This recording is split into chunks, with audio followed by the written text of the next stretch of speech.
little more humorous, a little more off the wall. For example, Greg Segda, who his email earlier, which talked about Logan, he is giving the I can't even talk now. Julia, see what you've done to me? It's not just me, then. It's yeah, you too. exactly. Okay, it's something in the studio. It's Logan. That's what it is, because he's the new element. Exactly. Oh, no, actually, An element? It's Marty. Actually, Marty's the new element. So the time frame that I was gone, you missed 2 weeks during that time frame also. No, but I was here. I called in. Not. I called in. That counts. I was snowed in. I was on for like 45 minutes. Snowed in. Don't even go there.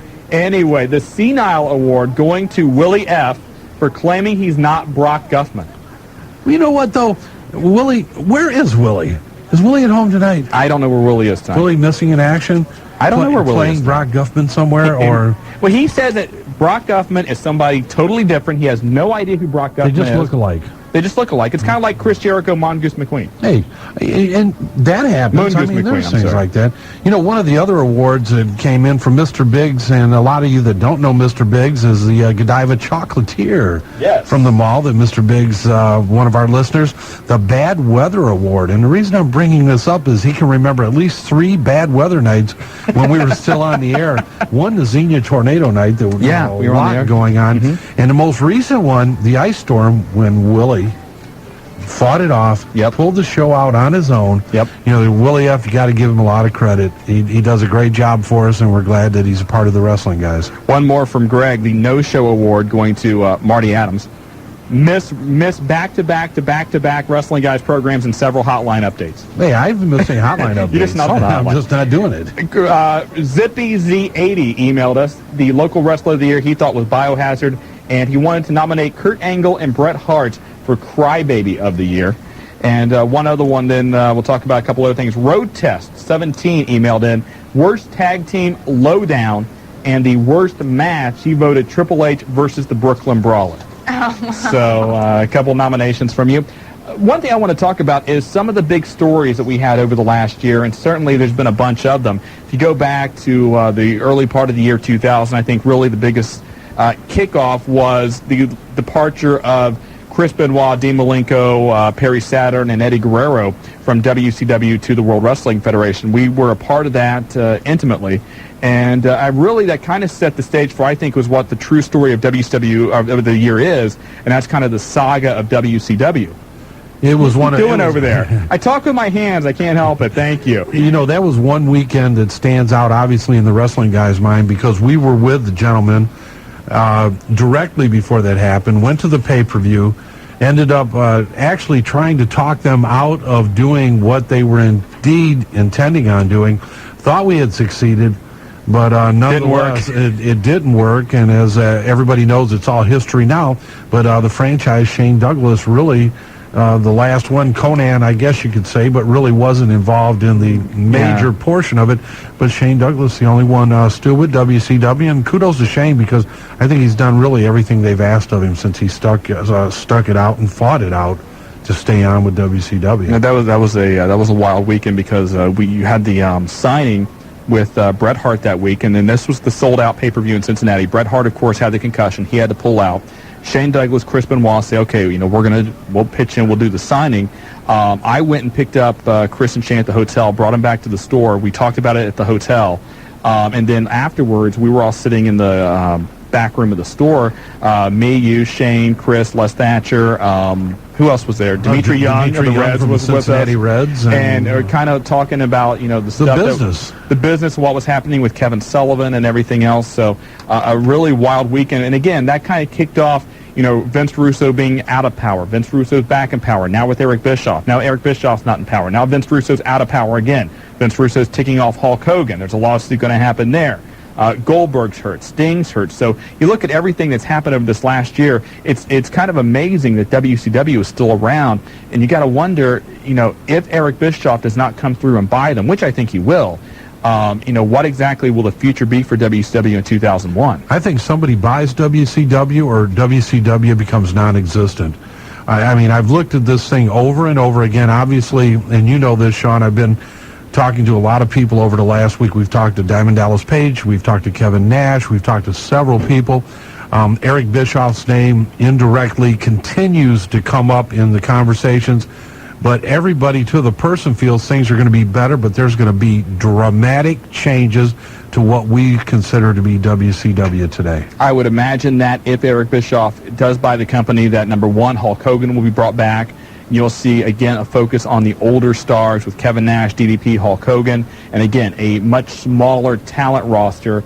And there's even talk that they would move the entire center of WCW operations to Las Vegas, and maybe even do what the AWA did in the 80s, is, have like the Tropicana Hotel or wherever be the home base for the company and run all your TV tapings out of there. So it should be interesting no matter what happens. Of course, some of the other big stories this past year, Vince McMahon almost buying WCW, which really cost Eric Bischoff the first time around. Yeah, I think that if you go back over that complete story, it ended up, I think that deal could have been done. We probably could have had the ownership change, everything signed on the dotted line. In this case, Vince becoming involved, whether it was either through litigation or the lawsuit that it had to be offered to them or not, which a lot of speculation in that area, it never transpired. Linda McMahon coming out finally public saying it is not going to happen, and then opening the door again for a lot of other, what should we say, potential suitors.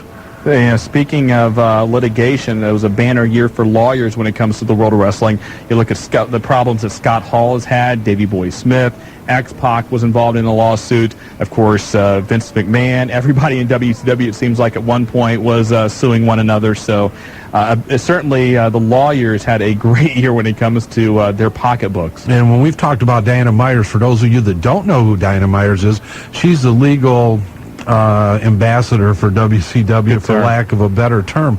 Diana Myers, hated by most, loved by some, but the point being is that a lot of speculation that Diana Myers has a nice fat golden parachute with some stock options that are coming up very soon.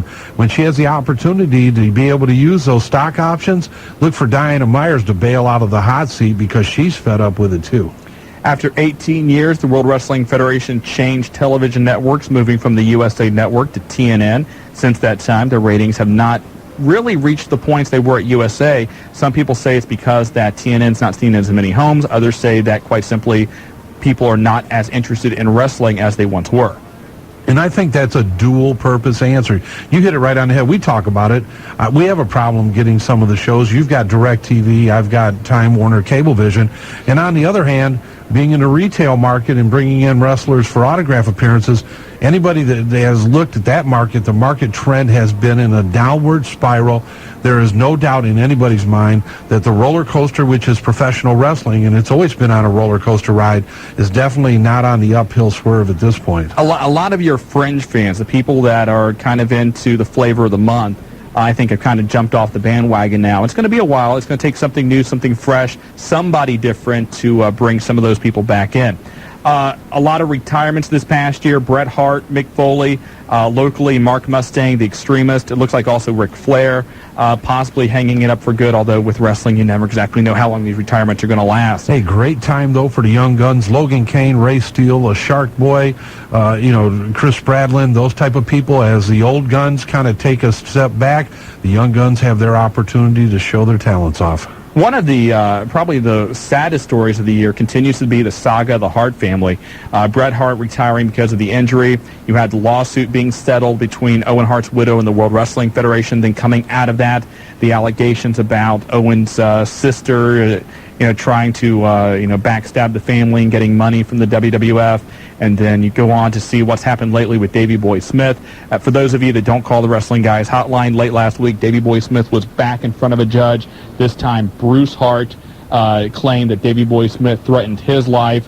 Oh, by the way, Davey Boy's girlfriend is Bruce's ex-wife, our current wife, estranged wife, whatever. So you talk about a soap opera. You could have a hit soap opera based on the family.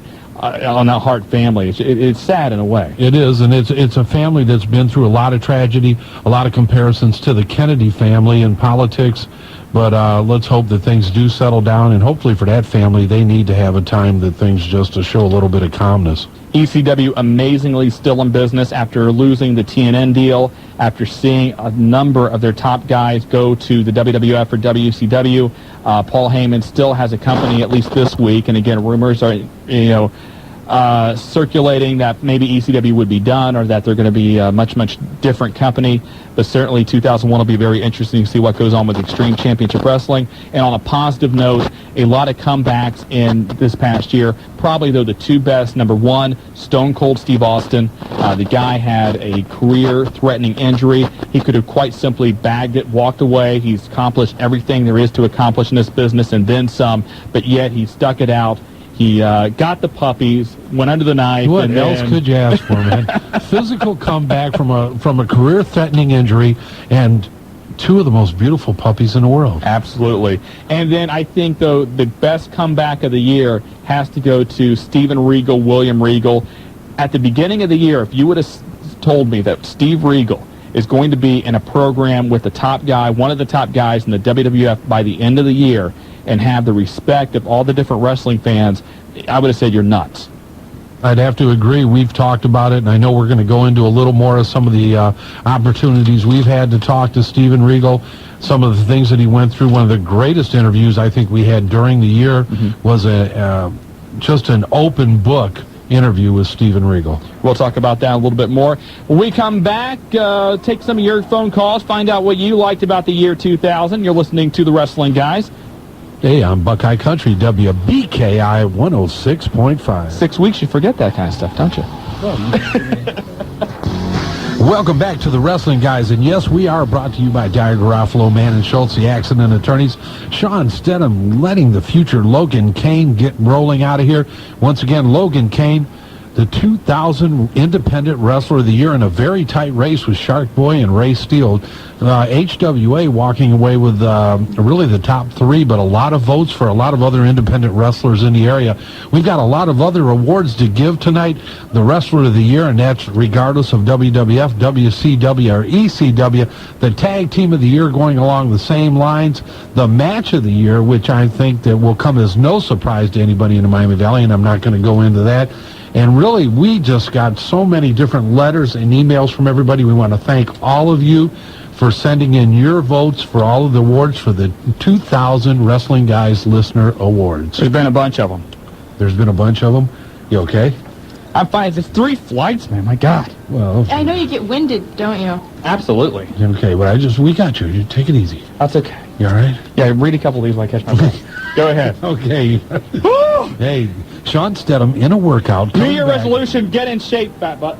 Hey, Chunky That's Butt. to me. Hey, the Chunky Butt Award. Did you forget about that? Oh, no, go ahead, go ahead. No, I can't do it. It's named after you, so I know go ahead. It's named after me, but I can't do it then. Here, give it here. I'll do it. Okay, here's the God. Chunky Butt Award. Coming from Tim Applegate, the first annual Marty Adams Chunky Butt Award. I do not want to see what that trophy looks like. Why?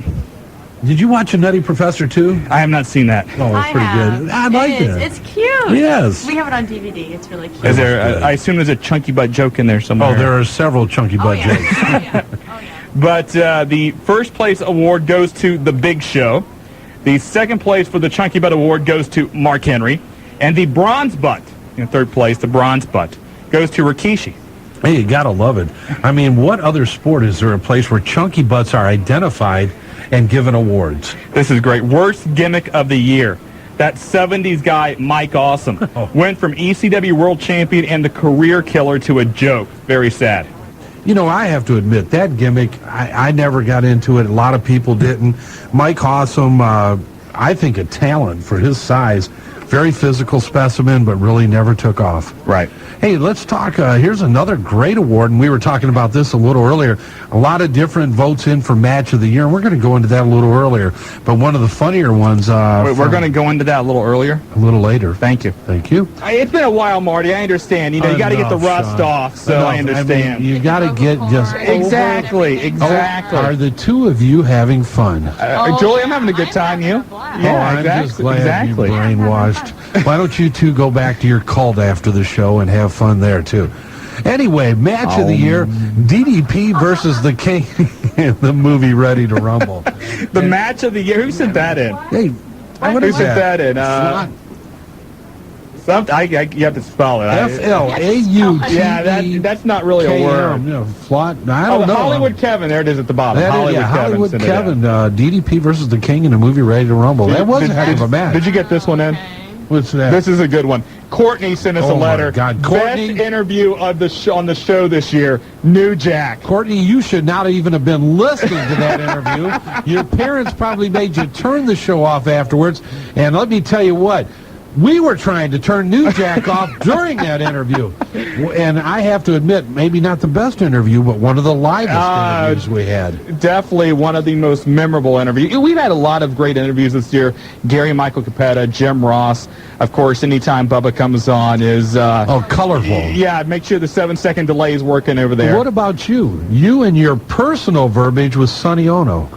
Yeah, Sonny Ono came on, and that's one I try to forget about, kind of. Yeah, you and Sonny had little disagreements. No, I tell you what, about Sonny Ono, and of course Sonny Ono right now, and there's another guy pursuing legal action for, racial differences he's had with WCW, is, I had no problem. He kind of set us up. Yes, because did. He started using racial slurs, and he said, and I, kind of warned you. At the first time, I kind of said, okay, he's emotional. We kind of sit back. We just tried to direct him away from going into that too far. And then he kind of set us up, and I didn't appreciate it. And certainly, I'm not Oriental or Japanese or Chinese or black. I don't know what it's like to be a minority. But the way he kind of set us up with that, I didn't appreciate it.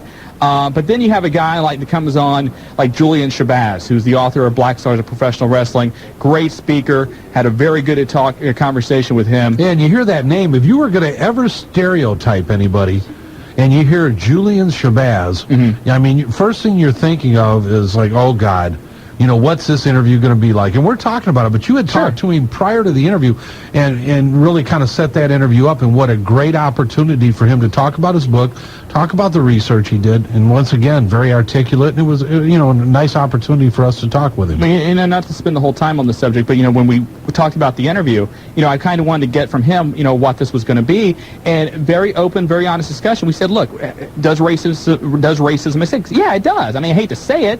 I don't think it's on the level that a lot of people think it is, but it does exist, and it certainly has existed in the past, and there's no reason that a white guy and an African-American or black guy, whatever you want to call it, that they can sit down and get together and have a rational discussion. That's what we did. I thought it was a great interview, and I highly recommend that book. It's a great read. Those are the types of things that do open barriers and open up opportunities for people to understand what really is behind some of the things that happen in our world. Let's get to a couple phone calls, because we have somebody on the line. Okay. Now, if you are a newer listener to the show, and I'm talking the last 6 months, you have not heard this person before, okay? Probably not. He kind of took a sabbatical. Yes, he did. And now he's coming back, and he's promised. He sent us an email, and he said, in 2001, I'm going to come back. I'm going to become the listener, the caller. I'm going to get that award. He is known as, I think he's on line one. Line one. It is none other than the Love Man. The Love Man. Welcome back to the Wrestling Guys. How you doing, guys? Doing well. How are you? Pretty good, man. Your voice a little deeper. What's up Puberty with that, set in, Love? I think. You shaving every 3 or 4 weeks? Yeah, but I've been listening to the show a lot and stuff, and I just haven't been calling in and stuff, so I figured today would be a good day to come back. Absolutely. Well, Love Man, actually at one point in our radio show, one of the most hated men, hated callers, and for no reason. A guy started the Love Foundation, had a lot of different things going on, had his own email newsletter that he was sending out. Right. And then just kind of Carlisle swallowed him up. Hard to believe that Carlisle can do that to people. Yes, if you ever it can. drive through Carlisle, step on the gas, because you got to be careful going through that town. Yeah, me and Daryl McGee, we've been talking a lot. I'm trying to get his hotline bought off of him, trying to start that up for the Love Foundation, get that going for us. We've been talking a lot over that. Just big things going on. Now, I got to, one thing about Love Man, and Love Man was and is, I assume, still, a very die-hard WCW fan. Yes, I am. And in his email that he sent us for Match of the Year, he put down Sid versus Scott Steiner, Starrcade 2000. What the hell were you thinking? I thought that was a very good match. I mean, I don't know, man. Hey, you got to love a guy that sticks to his convictions. And, all right, so maybe in your opinion, or the opinion of everybody else, that it may not have been the greatest match, but the Love Man going out and letting everybody know what he thinks. I thought Sid came back and really showed us, the inside of Sid and what he can really do in the ring. Okay. I guess. I don't know. Are you on Ritalin at all? I'm just curious. No, I'm sorry, Love Man. Anyway, so you're promising 2001, the Love Man, the Love Foundation, that's coming back with a vengeance. I guarantee it. All right. Love Man, appreciate the phone call. Nice to have you back. Take care of yourself. Thanks for calling, buddy. All right, bye-bye. 457-1065. We've got a couple minutes before we get to our next interview, but... you think this past year, I'm trying to think of some of the other interviews we've had. Certainly Shane Douglas comes on. He's always very colorful. Oh, my God. Lance Storm was on the program earlier this year. Billy Kidman. The entire Pillman experience. Hey, Kevin Nash coming on and really opening up to us about what was going on at that time frame with WCW and with Scott Hall. Not afraid to, and really still ongoing, the Scott Hall I don't know what you do. I would say embarrassment. Yeah, I guess the latest on Scott Hall, from what I understand, he's still in jail down in Florida. His legal team has been working to try and get him out. I'm not sure if they got him out in time for Christmas. That's kind of been a quiet story. But, yes, the entire Scott Hall fiasco. You look at, again, talking about William Regal, Steven Regal, you look at what he went through. This is a guy that had the same problems that Scott Hall has, that the Road Dogg has. And he was able to take care of it himself and to come back and to be productive. You hope that Scott Hall and Road Dogg at some point will look at him as maybe an inspiration, because you would hate to think this is going to turn into a story like Gino Hernandez 15 years ago, or an Art Barr or an Eddie Gilbert or something of that nature, or Louis Piccoli. There's so many different of those stories you can talk about. You hope it doesn't turn tragic. The thing is that, and Steven Regal said it so eloquently, you have to hit rock bottom. You have to go down to a depth that you never thought you would let yourself sink to. He felt that he was an embarrassment to himself, to his family, and to everybody that he had surrounded himself with. And at that juncture, he made changes, and thank God he did. And I once again, Scott Hall, still a major talent, I think, and I'm sure you do too. Road Dogg the same way. If they're clean, they're major talents. If they're not clean, they're embarrassments. We'll be right back. We are going to talk about what you voted as the best match of the year. You're listening to The Wrestling Guys. On WBKI, Buckeye Country 106.5. Back here on The Wrestling Guys on Buckeye Country 106.5. I am Shawn Stidham. We are brought to you by Dyer, Garofalo, Mann, and Schultz. Put a tiger on your side. And we are talking about The Wrestling Guys 2000 Listener Awards. For the last month, we've taken your votes, and we are now at the category of Match of the Year. Certainly a number of matches of the last 12 months that we have been able to watch and talk about and look at and criticize. And some of those matches that you voted on included the Triple H and Y2J fully loaded Last Man Standing, Stone Cold Steve Austin, Chris Benoit at Raw. We even had a vote, and Marty, I think, mentioned it earlier, Diamond Dallas Page versus King from Ready to Rumble. They must have saw a different version of the movie than I did. Also, Booker and Jeff Jarrett. But the final three, there was actually a tie for third place, with 10% of the votes each went to the Cactus Jack Triple H Hell in a Cell match, and also the six-man Hell in a Cell match that we saw just earlier this month. With second place, with 23% of the votes, the Table, Ladders, and Chairs match from WrestleMania 2000, of course, with Edge and Christian, the Dudley Boys, and the Hardys. Julia's like running around here. I don't know what's going on there. Cheetos. Huh? Cheetos, is that what it is? But the TLC match drawing 23% of the votes, and you take a look at that match, and certainly what an outstanding match that was between those three tag teams. You got to admit it. There's been a lot of great matches, and I'm getting there. Are you building up to it? Well, Julia ran out. I don't know. Is our guest there? No, she hasn't set him up yet. So Julia ran out for some reason. I have no idea what that is.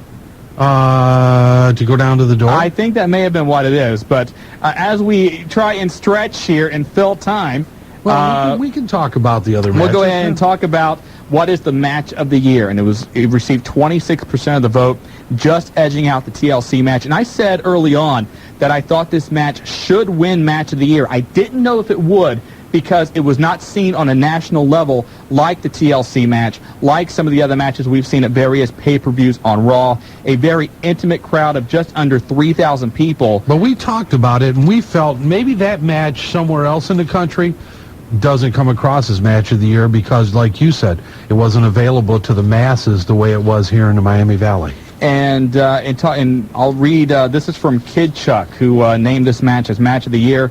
Match of the Year, Chris Benoit versus Steven Regal at Pillman 2000. the best match I have ever had the pleasure of witnessing live. The atmosphere was nothing short of magical. If you take a look at what we've talked about going into the match, all the problems William Regal had, Steven Regal had, and coming into that match, and he said on this show, I knew it was the biggest match of my career. It was my only opportunity to get back into a national spotlight, because face it, with Pillman, you're surrounded by the top guys from WWF, from WCW, from ECW, and Steven Regal took advantage of that opportunity, and the man that put that match together is on the phone right now since Julia's come flying back into the room. It is Les Thatcher. Les, welcome to the Wrestling Guys. How are you? I'm doing okay. How about you guys? How'd you like that filling we had right there? Huh? Julia, I guess, had, I don't know, she had to run somewhere, and she came back, and nobody knows how to push buttons like Julia does. She pushes my button. She just pushed Logan Kane's a few times, too. Yeah, actually. Yeah, by the way, congratulations on that. The top 3 wrestlers locally voted on by the fans, all with HWA ties: Logan Kane, Ray Steele, and Shark Boy. That's great. Well, I'm proud of those guys. That's tremendous. We're tickled to death. And, again, we're talking about the match of the year. Of course, everybody knows you're really the architect behind Pillman 2000 and Chris Benoit versus Steven Regal. Getting a lot of support nationally, kind of a grassroots campaign as well. Yes, I know. In fact, somebody here today said that Al Isaacs had picked it as one of the 2 best matches he'd seen in the past year or 2 on Scoops. I'm real tickled to death with that. The funny thing is that when I first put that match together, a lot of people looked at me and said, Regal and Benoit? Why? I have to say this. We were in the room when you did that, because we were, of course, we were down there with you. And when you said that match, we kind of all looked at each other like, Steven Regal, because let's face it, Regal had a lot of personal problems. The last time any of us had really seen him, he had been, let's face it, out of shape. He'd had his personal demons, but he got over those, and you gave him that second chance. Yes, I told everybody, I said, well, when you come to watch these 2 guys, bring a lot of paper and a sharp pencil because you're going to school. You're right. I think what was so great about this is we couldn't have come up with a better story, a better scenario, if we just sit down and try. We got to sit down with all the WWF writers, and I still think it would have been better. And you're right. It was Steve, by his own admission, was probably one of the most important matches in his life. He had to prove something, and he did. And I think it's great because it was the catalyst and the catapult for him to go back to the WWF. We talked earlier today. You had said that I think was it Bruce Pritchard that took a copy of that tape? Yeah, I sent a copy of. In fact, I told Steve that night after the match. I said, of course, with your permission, I said I'm going to send JR a copy of this because Jim is the head of talent relations up there. He said, oh yes, but could I have a copy too, please, Les?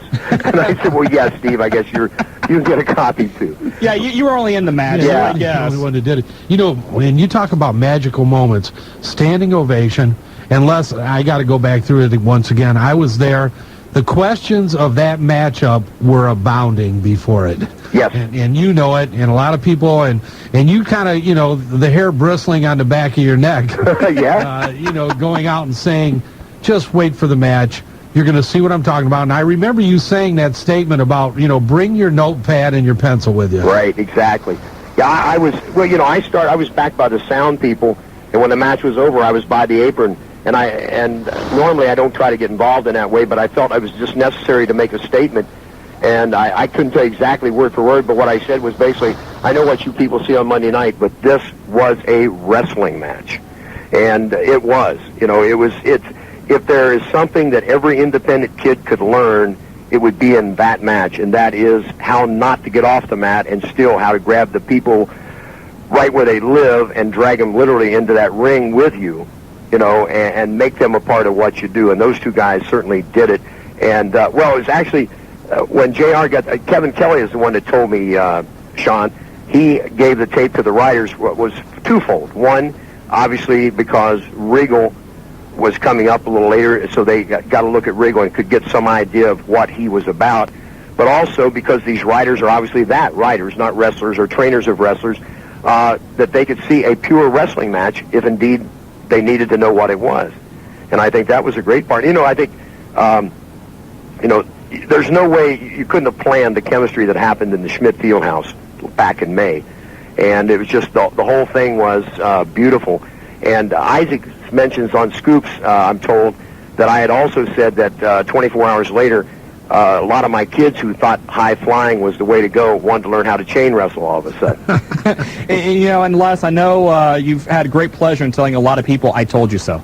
I don't believe that, Shawn. Well, yeah, it's the only pleasure I have at this point late in life, Shawn.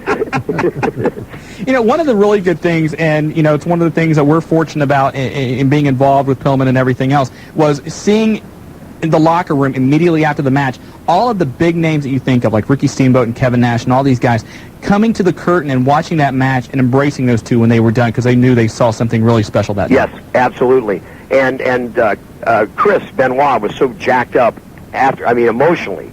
He grabbed me and, God, I thought you're stiff.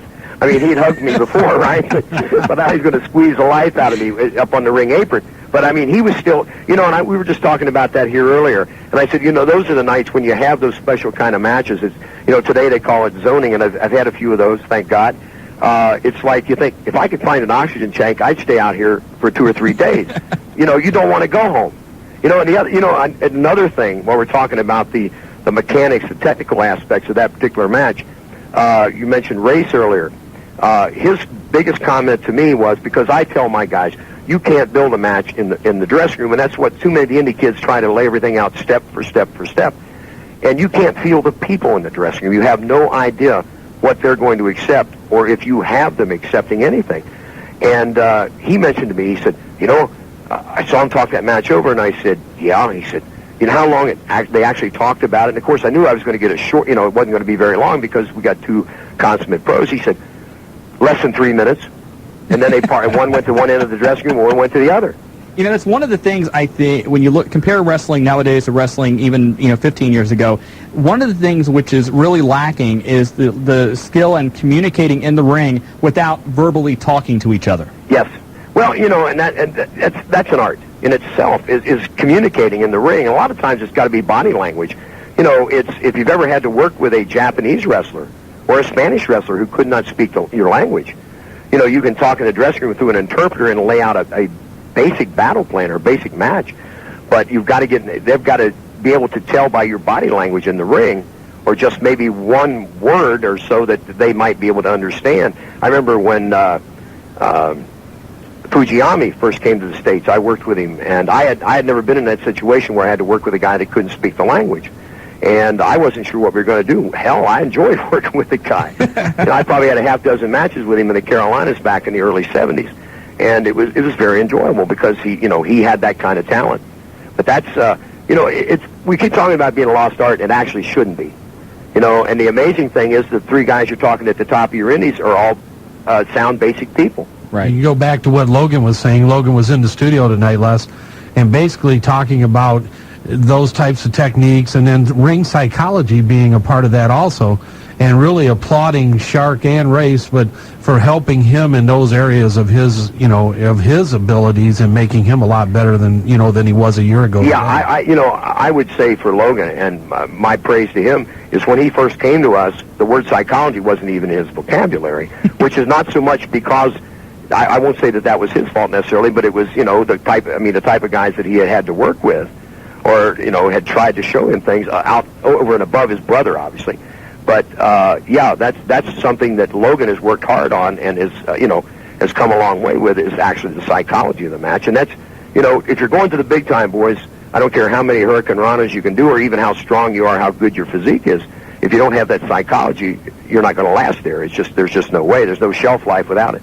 We've talked before about this. The last couple of years, you've had magical moments at Pillman. 1999 with Brian Hildebrand coming back and refereeing the Terry Taylor match. This year with Pillman, with Benoit and Regal. 2001, I know you got the date set up. What else can you tell us about Pillman 2001?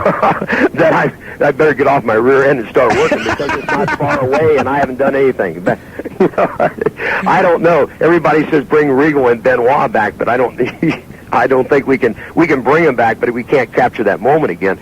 I don't know how we're going to top it, or honestly, I never set out to try to top it in that respect. I just try to do something that's different and try to match the best guys together. There's no real, magic to it. And the best thing, I've said this a million times, and I'll say it again about the Pillman, is I think the only magic there is that the guys who work the matches are told one thing: have a good time, do what you enjoy doing, and just tear the building down. Right. I mean, I don't mean that to the indie guys that are listening to mean tear up the chairs and the trash cans and the doors off the frames, but I mean blow the roof off, with a good solid match. And you forgot in 98, we had Al against Candido. Right. And Al, I think, would tell you that was one of the best matches he ever had. I've heard him say that before. And, of course, our main event that night was Benoit and Jericho. And they went out there and just blew the walls out of the place. In fact, Jericho went to the emergency room for some. It seems like everybody works with Benoit ends up with stitches.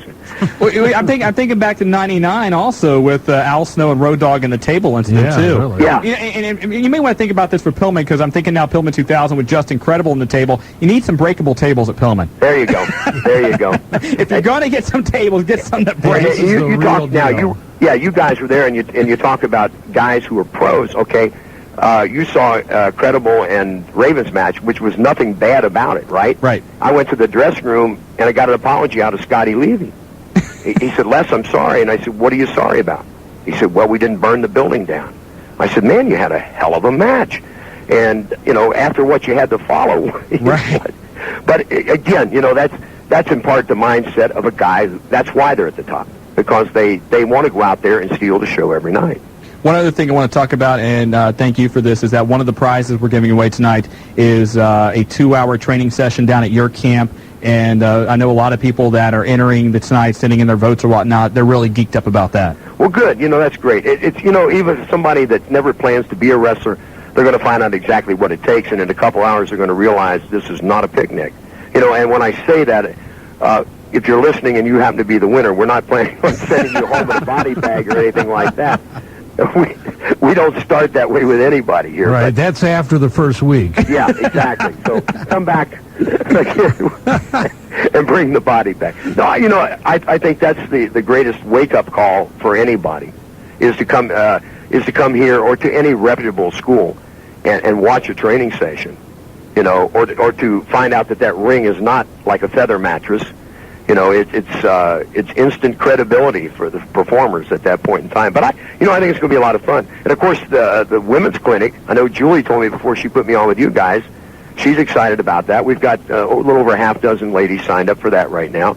And hey, the ladies that are listening, you don't have to come down here to just to be a professional wrestler if you want to learn a little more about the business or something. It's free. It's that's the 27th of January from 2 to 4. And Julie is signed up for that. Yes. She is committed. She has tried to weasel her way out of this, Les. We're not going to let her. Les, watch out for her when she gets there. Yes, I'm going to take care. I've heard her voice. I want her to call me at 3 a.m. sometimes. She won't do it. They asked, but she will not do it. She's got one of those reversible 900 numbers. Hey, listen, she could make some money. I'm telling you. Les, with that, I think we need to go. Again, congratulations to you for Pillman 2000 Match of the Year. Benoit Regal, best of luck to you, and I know we'll talk again. Guys, thanks a lot. And to you guys, to Julie, and to all your listeners, have a very, very happy holiday and a happy New Year to everyone. All Same to you, Talk Les. to you Thank later. you very much. Les Thatcher, the patriarch of the Brian Pillman Memorial Event. And again, if you're just joining us, as voted on by you, the wrestling fans, the Match of the Year, Chris Benoit, Stephen Regal from Pillman 2000. Couldn't have went to a better match. Oh, my God, and thank God we were there to be able to. We needed oxygen after that. You didn't want it to end. He couldn't have said it any better. More of your votes and awards when we come back. You are listening to The Wrestling Guys. On Buckeye Country, WBKI 106.5. That's true. We never thought about that, but they have to pitch in. It's a BYOB organization. I don't think I could drink as much as the Fly, though. I don't think Scott Hall could drink as much as the Fly. So The Fly stays in practice, and that's what it's all about. When you have WAD and you're at the top of your game or at the bottom of your game, it's practice, practice, practice. All right, let's take one more quick call. We got to make this one quick. Line, whatever it is, Julie, you know who it is. Introduce him. It's Master Ken. Master Ken, how you doing? I'm doing fine, and you are? How's it going, Ken? It's going fine here in Dayton, Ohio, just bored. Always. You shouldn't be Wait, you're bored. You got listening to the, this? Yeah. It's a 2000 Listener Award. You got the Fly here. You got the ex-Commissioner X. The Job Squad of WAD. You got Sean Stedelman. Hell, I'm here again. Hey, you know what the cure for boredom is, man? Beer! Yeah, but it's just boring. I don't know why it's just so boring. I just don't got that feeling. Okay, we'll go back to bed and take a nap, and maybe you won't be bored anymore. Yeah, We're going to take a break. When we come back, we are going to talk about another popular writing award. It's been hotly debated here in the area. Oh, my God. The Hotline Announcer of the Year. And I'll tell you what, it's been ongoing over the last 3 to 4 weeks. We're going to talk about I don't want to talk about it. That plus your vote for Tag Team of the Year when we come back to the Wrestling Guys. On WBKI, Buckeye Country 106.5. That's back to the Tag Team Champions of Talk Radio, the Wrestling Guys. And as you can just imagine, with the Spanish fly-in here with the 69th wonder of the world, a lot of interesting conversations going on here in the studio today. You know, one great conversation we were having was about SmackDown and No Mercy by THQ. Nice little plug there. Yeah, you did really good. Marty paid me $15 to do that. And, of course, they sponsored the Wrestling Guys Hotline 285-0991. Yes. You got to get that part in. Yeah, you got to get it all in. That's Go right. ahead. Pay me Go ahead, do it again. Get that in. All right. The Wrestling Guys brought to you by THQ, the makers of SmackDown for the PlayStation and No Mercy for the Nintendo 64. What was the rest? Very good, very The good. hotline, That's okay. 285-0991. Hey, good Not bad. job. Hey, All Roll right. me another $15. Stedham's paying this Yeah, one. get in line. Anyway, as far as the news, real quick, to recap some of the stuff going on, the rating has just come in for Raw this past Monday. Of course, being Christmas, it wasn't expected to be that good. A 3.8. Oh. Which, given the fact WCW was not on at all, it's still a little bit lower than I thought it was going to be. I thought it would. I didn't think that it would reach normal numbers, obviously, because of Christmas. But not having any competition at all, at least competition in regards to other wrestling, I thought the numbers would be mid-4s at least. Also, according to WrestlingObserver.com, apparently Time Warner is advertising that Scott Hall will be at the January 7th ECW pay-per-view. That is not going to happen. Scott Hall being there. The pay-per-view, well, that should happen, but we'll see. What do you mean? Time Warner's advertising it. You have Time Warner. It I has shouldn't to- have to tell you. Time Warner owns WCW, okay? Let's just remember that also. Yeah. And in case you did not hear the top of the show, Mark Madden has been fired by WCW. Oh, man! You okay over there, Fly? That is terrible. Apparently, WCW management upset with the fact that Madden keeps mentioning Scott Hall on the air. Also, apparently, Madden did an interview without company permission. Madden denies that. He wants to hear a tape of the interview. He says the interview never happened. They got tired of making 6X WCW T-shirts, too. But as a little joke, and I laughed when I heard this, Mark Madden said he is not accepting independent bookings either. So that's good news. Speaking of independents, of course, everyone knows here locally we have a ton of different hotlines. You've got UCW, you've got OCW. Wildman Dave Diamond and Cam the Man Collins have had their own little war of words about who should be the hotline announcer of the year. You're being very polite right now. Why? War of words. That's what it's been. Yes, it has. I think it's been even escalated beyond that. And with a late surge, the Wildman Dave Diamond was the winner. Now, I think... You're a little late there, Julia. Nice timing, Way to Julia. go there. Yeah. And you wonder why we're sitting here at a wrestling school. Timing, body language, knowing when to do things. But, you know, I think by sheer volume, Dave Diamond, the last time I counted, I think he's on 27 different hotlines. Well, Dave's got hotlines on those Mattel telephones for kids. Dave has them on cellular phones. Any phone you pick up, if you go to a payphone, somebody scribbled in there, call Dave Diamond's hotline. He's on the Alcoholics Anonymous hotline, too. Oh! But you got to give him credit. Cam the Man Collins and Dave Diamond, for everything that's went on over the past several weeks, do a great job bringing a lot of information to mainstays, really, in the wrestling community here in the Miami Valley, and a tough war right down to the bitter end. And they've done a lot in promoting our show and talking about it. So Cam Collins, and he also does VCW as well, so we don't want to forget that. But Cam Collins and Dave Diamond doing a great job, and a lot of fun between those two guys last few weeks. So appreciate everything you've done, guys. Thank you very much. Keep plugging for that GED, because we want to be able to celebrate that here on the Wrestling Guys. And Dave, we know that you finally got yours, so what a, just kind of a guiding light for Cam. Now it's the Fly's turn to get one. A GED? Yeah. What is that anyway? It's a GED. Yeah, a GED. And I got one of those. Never mind. Another hotly contested category this year was the Tag Team of the Year. And literally, hold off there. I don't need the drum roll yet. But Shawn, give her a drum roll sign. Really came down to just a few votes separating between third place and first place. 28% of the vote going to Edge and Christian. I saw another vote in there earlier. Young Dragons. Well, yeah, a number of tag teams got votes. Chronic got votes. Young Dragons, Whipwreck, and Tajiri. One guy put in and said anybody Chris Benoit would team with would get Tag Team of the Year. But Dudley's get second place with 30% of the vote, and first place, Julia now. Drum roll. Yeah, there you go. With 32. What the hell is that? Gene Krupa.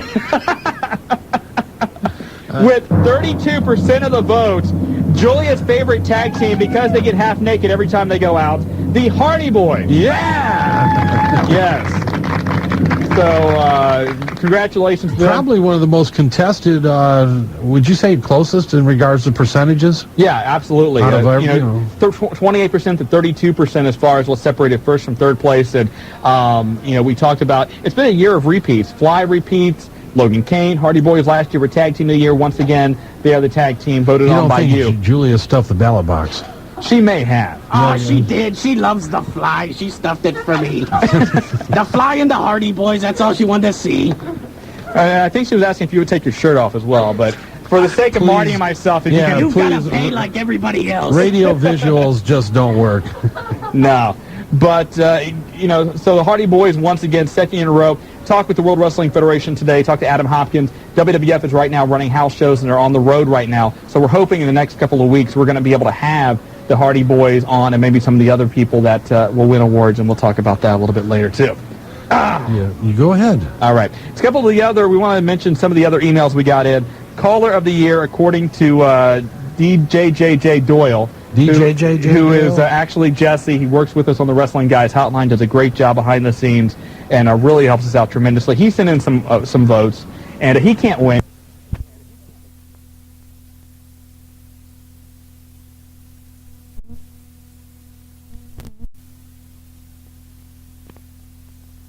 Of the year goes to Marty Adams and myself for calling in on the shows when we're not here. Okay. Well, last 6 weeks. Did you call? No, last week, Shawn. Sorry. You're terrible. Anyway, he also put down Benoit Regal as Match of the Year and Manager of the Year, Brock Guffman. So another vote for Brock Guffman there. You know what? Brock Guffman, the guy that everybody thinks it looks like Willie F., but Willie F. doesn't know him. Willie F. says he's never seen Brock Guffman. It's got to be tough having a twin running around. It's got to be very tough. Fly, I'm sure you know what that's like, right, with the twin? I've got people following me all the time, man. I think they call it schizophrenia or something. Wildman Dave Diamond emailed in his votes for this year. He said that Independent Wrestler of the Year he thought would be Big Jim Hutchinson.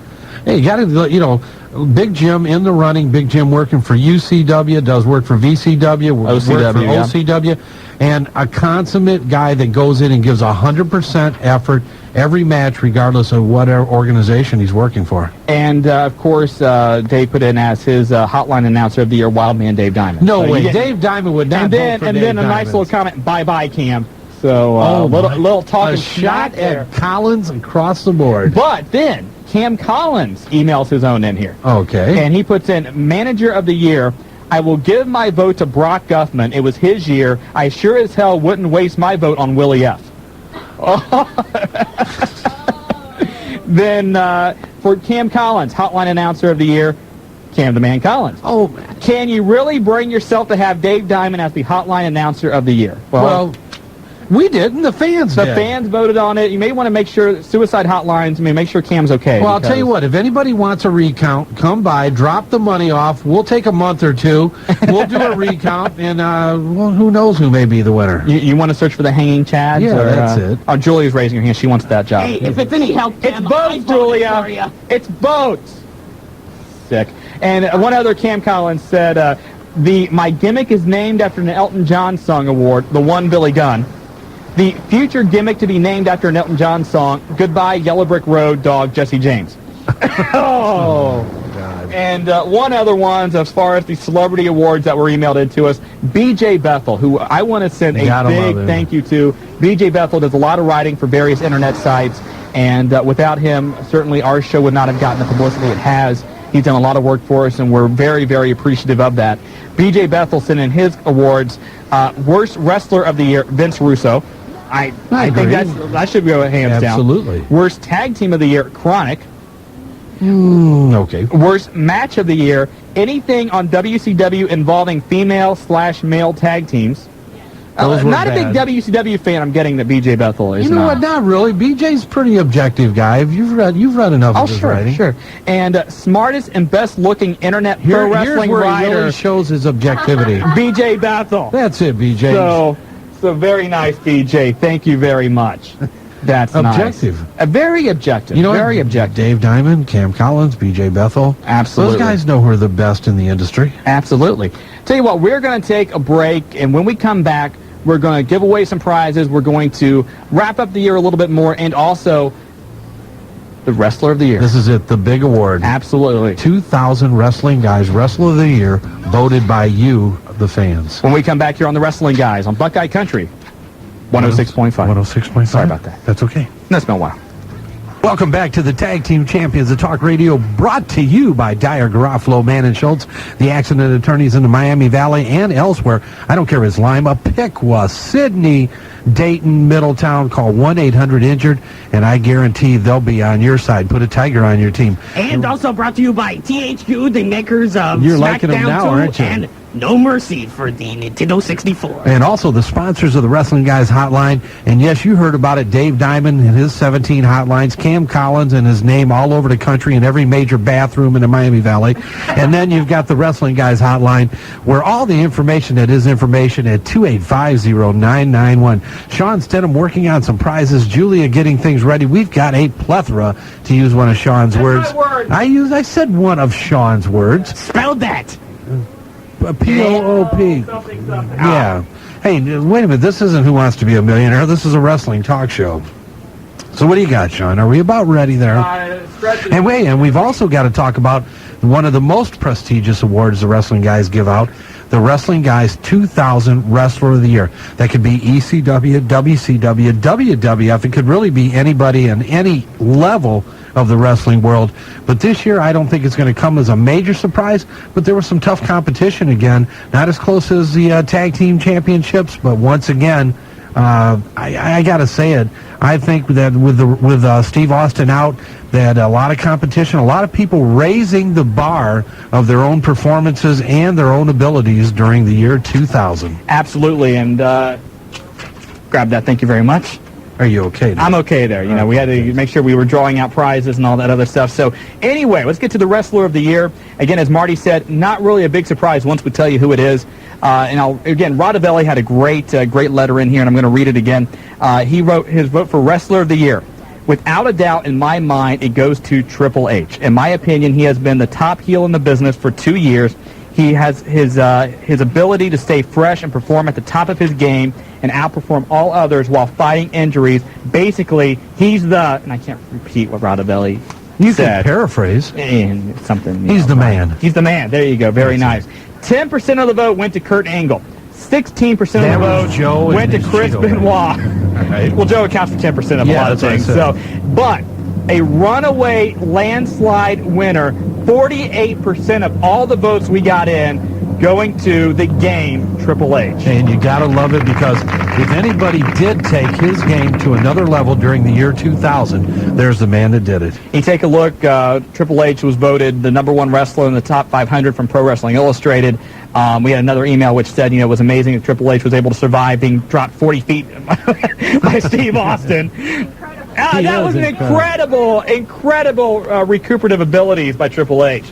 But absolutely incredible year for Triple H. And again, I think the biggest thing for me, and Triple H would get my vote as well, is the way the guy performs through injuries. We see so many times guys bagging it in because of a hangnail. But this guy, a perfect example is the last pay-per-view, Armageddon. The guy has been on the shelf with herniated disc, with other injuries, not even able to really show up at the shows, but yet pay-per-view, went out there, gutted it out, did a great job, was up on, climbed the cage like everybody else, and then, at the end of the night, he was done. It was a great effort. We've talked about it, JR, on the show, and JR talking about how you lead by example.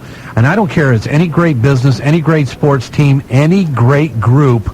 somebody has to rise to the top. And when you have people that are following leadership and they see a guy like Triple H do the things that he did in the situation and really the circumstances physically that he was in, I'll tell you what, you're going to bring your game to that level or you're not going to be a part of that organization. Absolutely. Okay, Julia, we're going to give away the prizes. You get to pick out what prize we're giving away first. Of course, the final prize will be the grand prize. Did you see that look of Les confusion? Thatcher 2-hour training session down at the pro wrestling camp.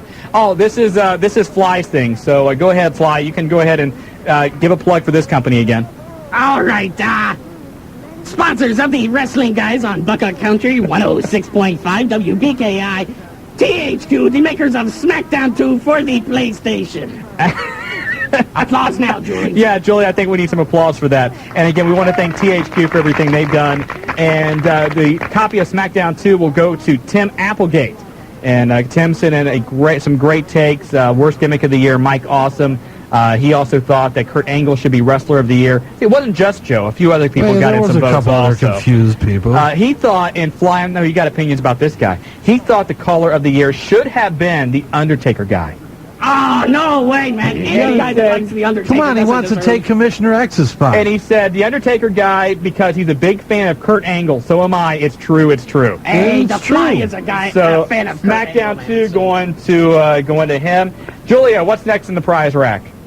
Hey, copy. Fly again. This is your opportunity. All right. Sponsored by... Wait a minute. No, you guys are sponsored by them, aren't you? Yes, we are. Yeah, okay. Yeah, that's us. Sponsors of the Wrestling Guys, makers of No Mercy for the Nintendo 64, THQ, and the prize would be No Mercy. No, exactly. Yeah. Very good, very good. Copy of No Mercy going out to the Mecha Sensation, STB James. Oh, one yeah. of longtime callers we've had here on the Wrestling Guys. And some of the ones that he said, Idiots of the Year, Mark Madden in WCW. Yeah! I don't think you have to worry about Mark Madden anymore, at least in WCW. He thought that the Dudleys should be Tag Team of the Year. They got over faster than any other tag team in the history of WWF. And by the way, what's up? So, hey, you got to like it. A guy's sticking with his convictions, and the Dudleys 2% away from being the Tag Team of the Year. Absolutely. Julia, next in the prize rack. Ooh, a Beyond the Mat home video. And that will go to Tom Burns. And Tom sent in an email, sexiest female in the wrestling business this past year, Miss Hancock.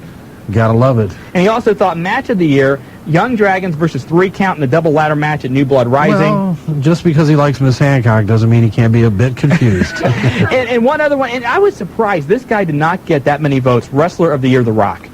You know why? I think The Rock has done so much, Shawn, that with Austin out, Triple H really kind of grabbed it. Hey, guys. What is it? Go ahead. They're looking through the Jim Ross cookbook. And they're reading Pat Patterson's Big Cabbage Balls recipe. Oh, hey, you got to love that.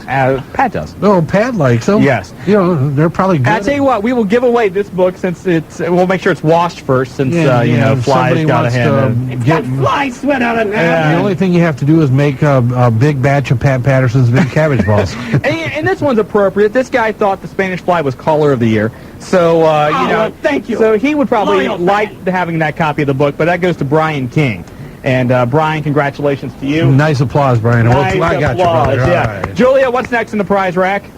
So I told you, a plethora of prizes. Another Beyond the Mat video, and this one will go to the Amazing Christo. The Amazing Christo. The Amazing Christo. And he had a vote for Tag Team of the Year, which, again, I thought was pretty interesting. Not a lot of people put them in, but Too Cool. Which, I mean, those guys really, if you want to talk about comebacks and getting away from bad gimmicks, those guys did it, and they've really been put over this year. You take about a 3-month time span, and they were, I would have to say, one of the hottest tag teams in the country. Oh, absolutely. Julia, what else do we have over there? Okay, another Jim Ross. Can you take the Heat cookbook? And a lot of people thought the Jim Ross interview was the best one we had all year. And it was a good interview. It was a great interview. Good thing about JR is that when he comes on, you want me to stay on a half hour? No, I'll take an hour. Let's just have fun, talk about everything, and he's an open book, and you got to love that. I think I've mentioned this story before, but I'll say it again. When we were setting up that interview, we originally said, most of our interviews go 15 minutes, so that's fine. We'll do 15 with Jim Ross.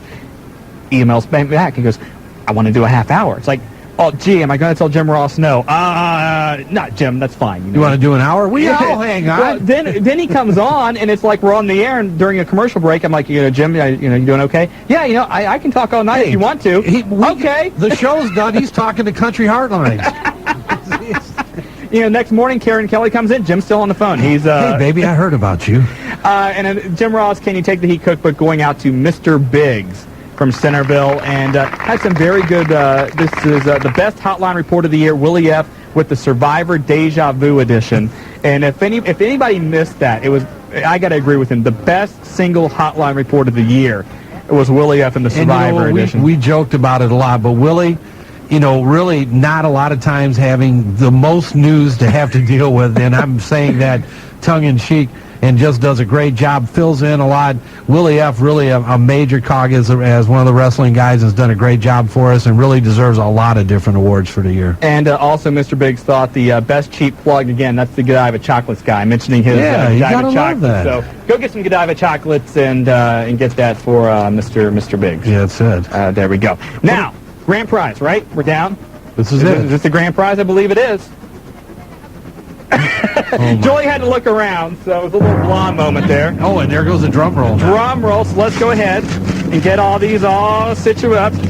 Push them all into the box. Get them all in. Now, again, the grand prize, 2 hours down at Les Thatcher's Main Event Pro Wrestling Camp. You will get an idea of what it's like to be a professional wrestler for at least 2 hours. Yeah, that's right. A felt-lined body bag accompanying this class, and and also a tuba Bengay.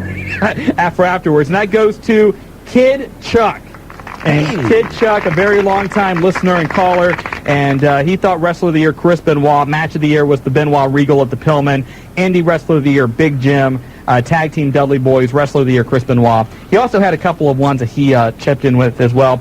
Guest Host of the Year, Willie F., the third wrestling guy, absolutely. Feud of the Year, to Jerry versus Crazy. Valet of the Year, Stephanie McMahon. Who knew she could be this hot? Yeah, you know what? You got to agree with that. When she came out with that little wholesome look, everybody kind of looked at her like, what the hell? And then 2 weeks later, she's looking trampish, and everybody's loving her. And Free Agent of the Year, and certainly you got to agree with this, Rob Van Dam. Absolutely. Would somebody sign him? Please, I'm having withdrawals.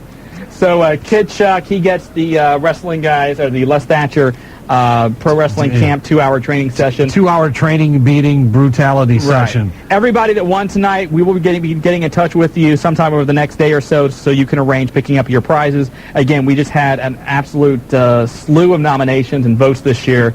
And again, if you're just joining us, recapping, Independent Wrestler of the Year, Logan Kane. Tag Team of the Year, the Hardy Boys.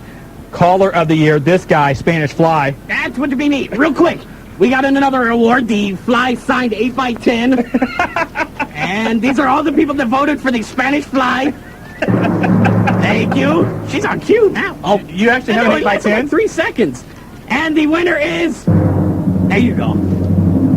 You wouldn't believe it, but the winner is Woodchuck. So Woodchuck's going to get an 8x10, so that's good.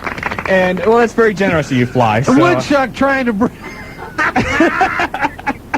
Chuck, you may be... I'm not going there, but anyway, get a hold of Spanish Fly. There could be an opening for you. That's wadwrestling@AOL.com. Just get on there and contact anybody can email you if they want to. wadwrestling@AOL.com. Yes, email us with some good sites, if you know what I mean. He's talking about Thank wrestling. You, Fly. Thank you, Fly.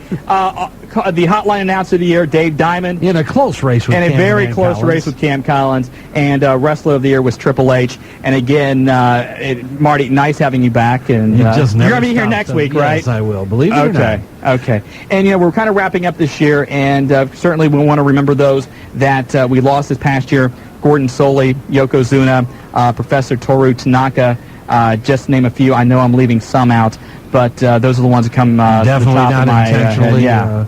A lot of times we look at everything that happens. We don't take an opportunity to take a step back, but believe me, when you talk and listen and try to get involved in the wrestling and the business and the emotions part of it as much as we do, you have to take a step back and look at these things. Obviously, this is our final show of the year. We will be back next week to kick off 2001. Yeah. But I want to take a moment to thank everybody that has helped us out this past year. Certainly Mary Fleenor and everybody over here at Clear Channel making this our new home. It's been great. We love it, and we can't wait to kick off 2001. Julia for coming on board and putting up with us week after week. Not like the 69th wonder of the world. And especially for not filing any lawsuits against us. Julia, you don't know how much we appreciate that.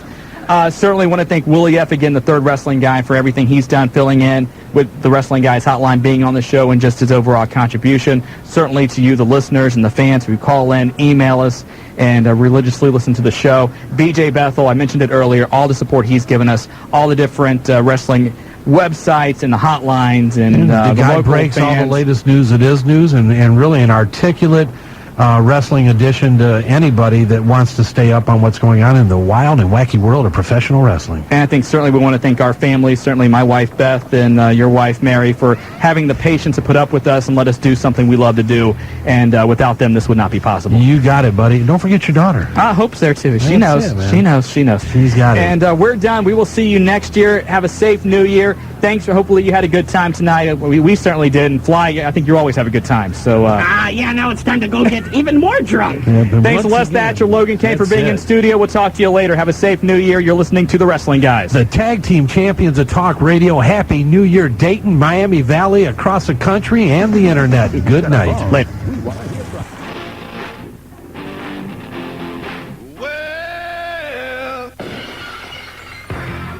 And now 106.5 Buckeye Country is proud to present Marty Adams and Shawn, the Wrestling Guys. Hello, Dayton, and we're back again. It's the tag team champion of talk radio, plus their manager. Yes, she is the manager extraordinaire, the 69th wonder of the world, the amazing Julia at the helm tonight. And Willie out there doing a little run. Willie, a shout out to you. We know we'll probably hear from you a little later. And a lot to talk about tonight. The holidays are over. Everybody's over that kind of weird feeling, the way the holidays fell this year. And it's still kind of odd because you still think that, like, today's Tuesday. I woke up this morning like, oh, man, I got the show tonight. So I agree. Everything's been a day off, but it's time to get everybody back to normal. A lot of great things happened at the end of the year. The Wrestling Guys, 2,000 awards being given out, and a plethora of prizes, as Shawn Stedham would put it. Yes. But a lot going on in the wacky world of wrestling, and we're going to get into it and talk to you, the listeners, today. Absolutely. And, again, we want to... You like my voice, by the way? Very manly. I think it's a new year. Maybe we need a new voice. It's very manly. I don't know if I'd call it Julia, manly. what do you think about it? No comment. No, what was that? That was a what very was good... that? Thank you, Julia. You walked in here... I don't want to put my foot in my mouth, so I'm just not going to comment. Yeah, we're not commenting. It's like a Bette Midler album away from being Harvey Keitel. It's pretty bad. Anyway, let's go ahead and get into the news. One of the most frequently asked questions that we get is about the return of Shawn Michaels. Is the Heartbreak Kid coming back? If he is, when, et cetera, et cetera, et cetera. Over the weekend, Jim Ross kind of let the cat out of the bag that he was planning on talking to Shawn Michaels about possibly working a match or two later this year for the World Wrestling Federation. Shawn Michaels today, in his column on the TWA website, said, quote, "I did meet with Jim Ross. Things went very well. All I can say is we'll see. I do need to get back into shape, though, before I do anything. Needless to say, I am a bit chunky as I write this." Chunky? Chunky. Hey, let's send him to Louisville for a while. Obviously, we've said it all along. Shawn Michaels never is going to wrestle on a regular basis again. Shawn Michaels in a one-time or two-time pay-per-view type of thing, Shawn Michaels can captivate you for a month or two just with his mic skills and charisma leading up to an event of that nature. He said his return to the ring is not a sure thing. He said, quote, 3 years is a long time, kids. Just remember that. He also said that he has no desire to be one of the top guys again. He doesn't want that kind of demand on his time. In the immortal words of Al Snow, pin me, pay me. Pin me, pay me. But it does sound like now at least the door has been open for the return of Shawn Michaels to the World Wrestling Federation. Yeah, I'd love to see it. I think there's a lot of different people that he can interact with at the upper echelon of talent in the World Wrestling Federation to make for a great match and a great storyline. Ratings are in. Raw did a 4.6 rating. Of course, they went unopposed again this past week. And for those of you curious, I know you are, because we always, when the dog show was on, we'd always talk about this. The rating for Grease on TNT, a 1.7. So obviously not the typical number they get there with a Nitro. Nitro normally go in the 2 to 2.5 range. You still got to look at it. Everything's off kilter. A lot of people not in their normal routines this time of the year. A lot of speculation on numbers and the rating numbers going down, but still overall across the board, very high. Scott Hall is out of jail. He was released from a Florida jail yesterday after being there for about the last 3 weeks. Set me free, baby. Just set me free. Scott had been there because he had not taken care of the what's the proper word I want to say? His responsibilities, his obligations after keying the limo a year or so ago. Scott was said to be in good spirits. He apparently watched the Florida-Miami football game last night, and he's also telling some friends that he will be going to Japan in either February or March to resume his wrestling career. Paul Heyman came on the record as saying Scott Hall is not the surprise this weekend at the pay-per-view. We'll talk more about the ECW Guilty as Charged card coming up this weekend. I think Scott Hall still will end up, I don't think it'll be with WCW, obviously. I think, and we'll probably talk about this a little later, we're going to see a revamped WCW here very soon. Yeah. To what extent, we really don't know either, but we're going to get into it a little more. Scott Hall, Japan could be a great opportunity for him to build up, once again, a career that never should be in the shattering shape that it's in. Well, I mean, it's almost like the Robert Downey Jr. situation. Scott Hall can have a successful career if Scott Hall allows himself to. I mean, he's his own worst enemy in all these cases. And always has been. A lot of people, they think they can get away with things and keep doing it, and finally, you know, it always catches up with you. And in this case, Scott Hall is kind of caught up with. Randy Macho Man Savage will not be returning to wrestling this weekend.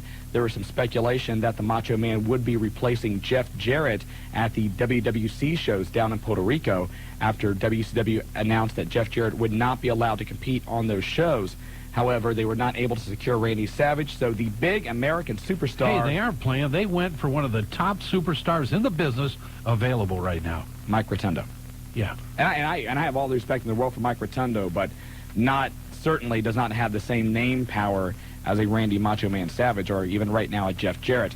The story behind that, for those of you that did not follow it on the hotline, Jeff Jarrett has a very incentive-laden contract. Basically, Jeff Jarrett gets paid on how many shows he works for WCW.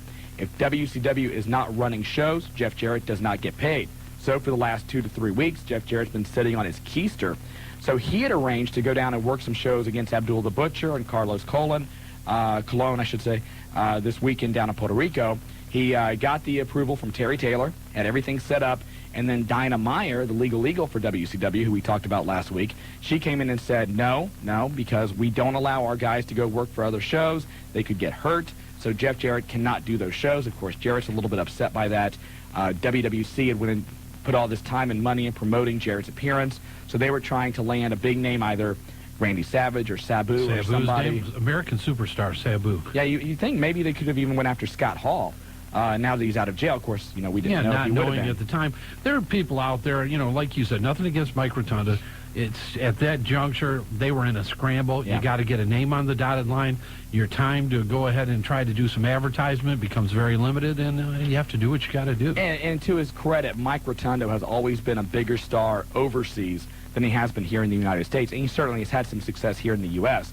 But in Japan, I'm not exactly sure about his stature in Puerto Rico, but certainly in Japan, he's had a huge impact over there. And I'm sure he'll put on a great show for him. Oh, absolutely. But the whole situation with Jeff Jarrett, just another example of miscommunication in WCW. A couple of other guys, Rey Mysterio Jr. and Conan, had arranged an appearance through Ricky Santana, who's a road agent now for WCW, and that appearance was canceled as well. But Ray and K-Dog didn't get too upset because they get paid regardless of how often or how little they work. Right, so it's not an impact on them financially when you have a downloaded clause in your contract the way Jeff Jarrett does. I mean, if you can pick up extra cash, you want to pick it up. Let's face it. You know, one of the hottest independents in the country has to be the UPW out on the West Coast. If it's a WWF developmental territory. Rob Van Dam is going to make his U.S. return January 31st for UPW. Of course, that opens up the speculation. Could this be the first step into Rob Van Dam going to the World Wrestling Federation? He is going to take on UPW champ Chris Daniels, who's an excellent... You want to talk about a guy who's going to be the future of one of the big three organizations. Chris Daniels is it. I think that would be an exciting match. I mean, Rob Van Dam speaks for himself. Mr. Pay-Per-View is his high-flying technique, and I mean, we don't have to go into it. But for those of you that have not had the opportunity to see Chris Daniels work, you're in for a pleasant surprise. And you will be able to see that match via the internet. It's going to be webcast live. So you may want to sit around a computer that night and check out that match. UPW is the organization. William Regal's wrestled there not too long ago. Triple H made an appearance. Kurt Angle wrestles for them occasionally. So they get some pretty big names coming through that territory. So it's one to watch when you're looking at independents around the country. And speaking of UPW, in April, they're going to have a 1-hour special on the Learning Channel. So something else for you to keep in mind coming up for UPW. Hey, you got to love the way WWF really does a lot to support their farm system. If you go down to Louisville, Jimmy Cornette's area, not so much that, the show and everybody goes down there when they need to do some rehabilitation or they need work. That's one thing in itself. But to send down The Undertaker, to send down Steve Austin or Mick Foley or Kurt Angle for several shows a year, not only to bring people in for them and help support them financially, but also to let their young and aspiring stars work with that type of personnel really does a lot for their organization. So top to bottom, WWF just still, in my opinion, doing all the right things. And OVW is having a big show coming up January 31st. This was the show that was supposed to happen last month, but got postponed after a number of the guys got stuck out in Little Rock. Steve Austin, Chris Benoit, the Hardy Boys, Lita, they're all going to be on that show. And again, it's a great opportunity for you to see these guys. I think they're supposed to draw somewhere in the neighborhood of 15,000 people, which, technically it's an independent show, but let's face it, we know who they're coming to see. But still, like you said, the World Wrestling Federation loaning their talent to OVW, and from what I understand, OVW really doesn't have to pay for that. No, what they do is they do end up paying. One thing we did find out, we went down, we were invited down by Jimmy Cornette, and Les and myself went down last year. They are paying the talent, but they're not obligated. Jimmy, I think what he does is works off a share of the house, and I'm sure depending upon the individual, not everybody gets the same amount across the board, but it's not too hard to, spread the wealth when you're going to get 10 to 15,000 people in there. One thing Jimmy Cornette does, for those of you that don't know, Jimmy runs a Golden Circle, and I don't know what he'll charge for that particular show, but they sold, I want to say, 600, and this was a light show. They only did like 3,000 at the show we went to. So the first 600 were $50 a piece, and you got to have a pizza party and go up and meet the stars, type of meet and greet situation. I expect to see several thousand of those types of tickets sold, which are your floor seating. Again, that's going to be a big show for Ohio Valley Wrestling. And speaking of OVW, they are teaming up with the HWA Friday night, January 26th at the Grand Victoria Casino. The big show, Mark Henry, Jim Cornette, all are going to be scheduled for that show. Jimmy Cornette and a tennis racket? I don't know. It's going to be scary. It should be a great show. Come out and see Chunky Butt 1, Chunky Butt 2, Jimmy Cornette, and then all your HWA stars. I think it's going to be a great night at the Grand Vic. And plus the OVW talent's going to be there too, so you really have two of the top independents in the country coming together for that show. And it's over at the Grand Vic, so obviously there's a lot of other things to do. You can make a day of it, make a weekend of it. And for details, you can visit hwaonline.com or call them at 513-771-1650. Quick independent update. Outlaw Championship Wrestling has a couple of shows coming up in January. January 13th, John Bryant Community Center. January 20th, they're going to be in Fairborn at the Old Timers Banquet Hall. For details, call them at 229-8189. And from what I understand, also on the 20th, UCW, I think, is going to run a show that night at the 768. Right, there's a lot of talk about it right now. We haven't heard about a card. Maybe we'll get a call. Well, from what I understand, this is the rumor, is that it will be a one-night tournament for the vacant UCW Heavyweight Championship. Oh, which that could be a very fun. That could be a very fun night. So, hopefully, Raj Cox or somebody from UCW, we can hook up with them a little bit later. And it's a brand new year. And every time I was going through the supermarket and I saw the tabloids and predictions for 2001. So when you call in tonight, have a prediction. And you can be serious, you can be funny, but something you think will happen in the year 2001, the new millennium. The Titanic sinks. What was that? Well, it's a prediction. Okay, anyway. And also, when we come back, you can now bet on professional wrestling. Well, you're not supposed to talk about that on the radio. I'm not Pete Rose. I won't get kicked off. You're not supposed to talk about it. Oh, no, I didn't want to say it. We'll tell you the odds, the website. When we come back, you're listening to The Wrestling Guys. On WBKI Buckeye Country 106.5. Welcome back to The Wrestling Guys, brought to you by Dyer Garofalo, Mann & Schultz, the accident attorneys 24 hours a day, 7 days a week. If you want to be the tag team champions, the person to call to be your partner, Doug Mann at 1-800-INJURED. And now, maybe this is one of the first signs of Armageddon. Well, don't even say it. You can now bet on professional wrestling. How wrong is that? Well, you know what? It's almost unbelievable when you think about it. But when you look at some of the odds, you wonder, how are the odds makers doing this? The website is called willhill.com. They are taking bets on who you think will be the WWF champion at the end of this year. Now, Dave Scheer of OneWrestling.com had the best line of all. If I'm Vince McMahon, I would make a really, really big bet and just make sure whoever I picked was a champion at the end of the year. Great point. Vince could make a killing on this. Hey, we'll just have to follow Vince's move. Now, I don't know if there's a rule that, like Pete Rose in baseball, if Vince bets on wrestling, if he could get kicked out. I don't think so. I don't think wrestling has the same organized rules that baseball has. Hey, we're talking entertainment here. So the odds are, right now, the best odds are in Stone Cold Steve Austin's corner, 5-2. The Rock is 3-1. Triple H is 5-1. Then you've got a couple others. Then it starts getting a little weird. Bill Goldberg is a 10-1 favorite. And that's, as you go on, we'll discuss that a little more. Give them a few others. Mick Foley, 16-1 odds. Ken Shamrock, who is supposed to come back to the company sometime this year, 16-1 odds as well. The Big Show, who if he continues to lose weight, will come back, 16-1 odds. Kevin Nash, 20-1 odds. Shane McMahon, Shawn Michaels, and K-Quick. K-Quick made it in, 33-1 odds. Hulk Hogan, 50-1. And the two that are tied, the biggest long shots, Vince McMahon and China. Of course, Vince is a former champion. That's right. 100-1 odds. You got to think about this and rationale.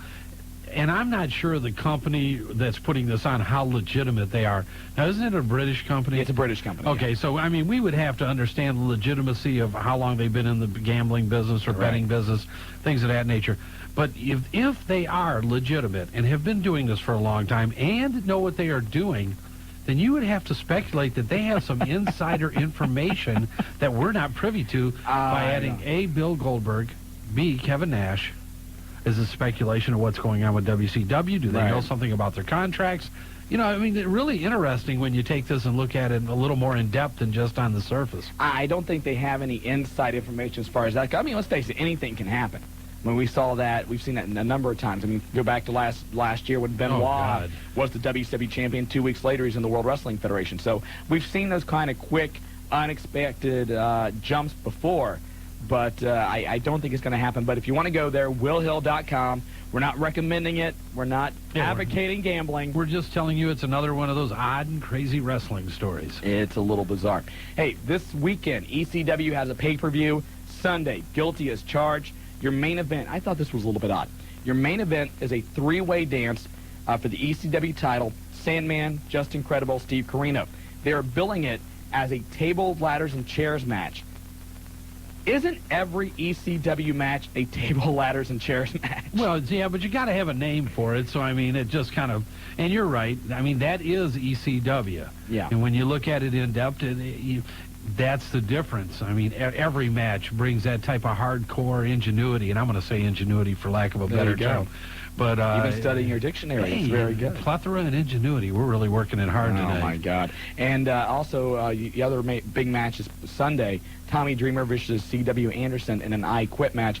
And according to ECWWrestling.com, Paul Heyman is promising an absolutely, positively holy Shiite announcement that will change the face of ECW. Holy Shiite. Holy Shiite. Did Paul Heyman say that? I use a different term. Okay. But the speculation now is, what will that be? Some have said it could be the return of somebody like a Dudley Boyz, like a Rob Van Dam. I don't see that being the case. Some are speculating that Paul maybe finally has a television contract, which if he does not get, that company is not going to last much longer. Yeah, but what would the television contract have to do with him bringing in somebody? Well, he hasn't said it's him bringing in somebody. He just said it's a major announcement. Yeah, so it could be anything. And this could be one of those things like with WCW where they're going to have the major, shocking announcement, and it's Goldberg turning heel. So I don't know how big this will be, but normally Paul Heyman, if he says something's going to be big, he normally has delivered. So hopefully he'll do it again this Sunday on pay-per-view. And we've talked about it. We don't think it'll be Scott Hall. I don't think Sabu. Paul has said it will not be Scott Hall. Okay, so that takes Scott out of the running. We don't see Sabu coming back for an encore. Dudley Boyz have been rumored and a lot of talk, but once again, You know, I mean, Dudley Boys made the appearance a couple weeks back for ECW. Yeah, I don't see that being the return. So, anyway, and maybe that when you call in tonight, that can be one of your predictions. Predictions for 2001 in the world of wrestling. What do you think what the big surprise will be, and other things you may have a observation on. 457-1065 is the number. Let's go ahead and take our first phone call of the night. And Julia, introduce them, please. Hi, this is Andy. Very cute. The first phone caller of the night is from Dayton, and her name is Chelsea, and she actually has a question concerning China. China? Yeah, China. Hey, Chelsea, what's up? Chelsea, what's happening? Oh, nothing. I was just wondering if China's really hurt or if it's just a storyline. Life is a work. Okay. Okay. She may have a few aches and pains, but don't think that they're too serious. Now, the one thing about China you got to remember is that she has the autobiography coming out later this month, so she'll be doing a lot of promoting for that. I think this is something to give her the opportunity to take a little bit of time off so she can go around, do the various talk shows, do the autograph appearances, et cetera, et cetera. Okay, and do you know if there's any appearances scheduled for when WWF comes at the end of this month? Really, nothing that I'm aware of. We haven't done any. I haven't really talked to anybody in WWF. We may try to do something. I know the Dudley Boys usually will go out and do the walk and you go out in the area. It's a little late to try to schedule something now, but maybe we can at least get a couple of the guys to pop in somewhere locally, and we'll see if we can work it out and announce it on the hotline. Okay, thank you. Okay, thanks, Chelsea. Take care. 457-1065, the number. Let's take another call. Oh, Julie doesn't feel like taking a call right now. Okay, she's busy talking to Andy. Yeah, puppet. Hey, well, there's what can you do? What's the odds? You know who you missed on the odds? You missed Chris Benoit. There was some I missed. Undertaker was 6-1 odds. Kurt Angle 7-1 odds. Rikishi at 12-1. Kane 16-1. Jericho was 25-1. Benoit 28-1. RVD make it? No, he wasn't on there. That's odd, isn't it? You would think with a lot of the speculation about Rob Van Dam going to the World Wrestling Federation or WCW. Let's talk about WCW real quick. A lot of talk about what is going to happen with that company. Obviously, the first of the year has come and gone, and Time Warner still owns it. They haven't sold it yet. Right now, the hot story is that Eric Bischoff, who all along has been talked about being the buyer of WCW, may not have the financial backing now to buy it. However, he could be put in charge of it. And that's a very, obviously, Eric Bischoff's still on a payroll to some extent, and I don't know to what that extent is. Very easily could come back in. Eazy-E would probably try to get just what he did before, but it didn't work out with him and Vince working together. Some of the same things that worked the last time.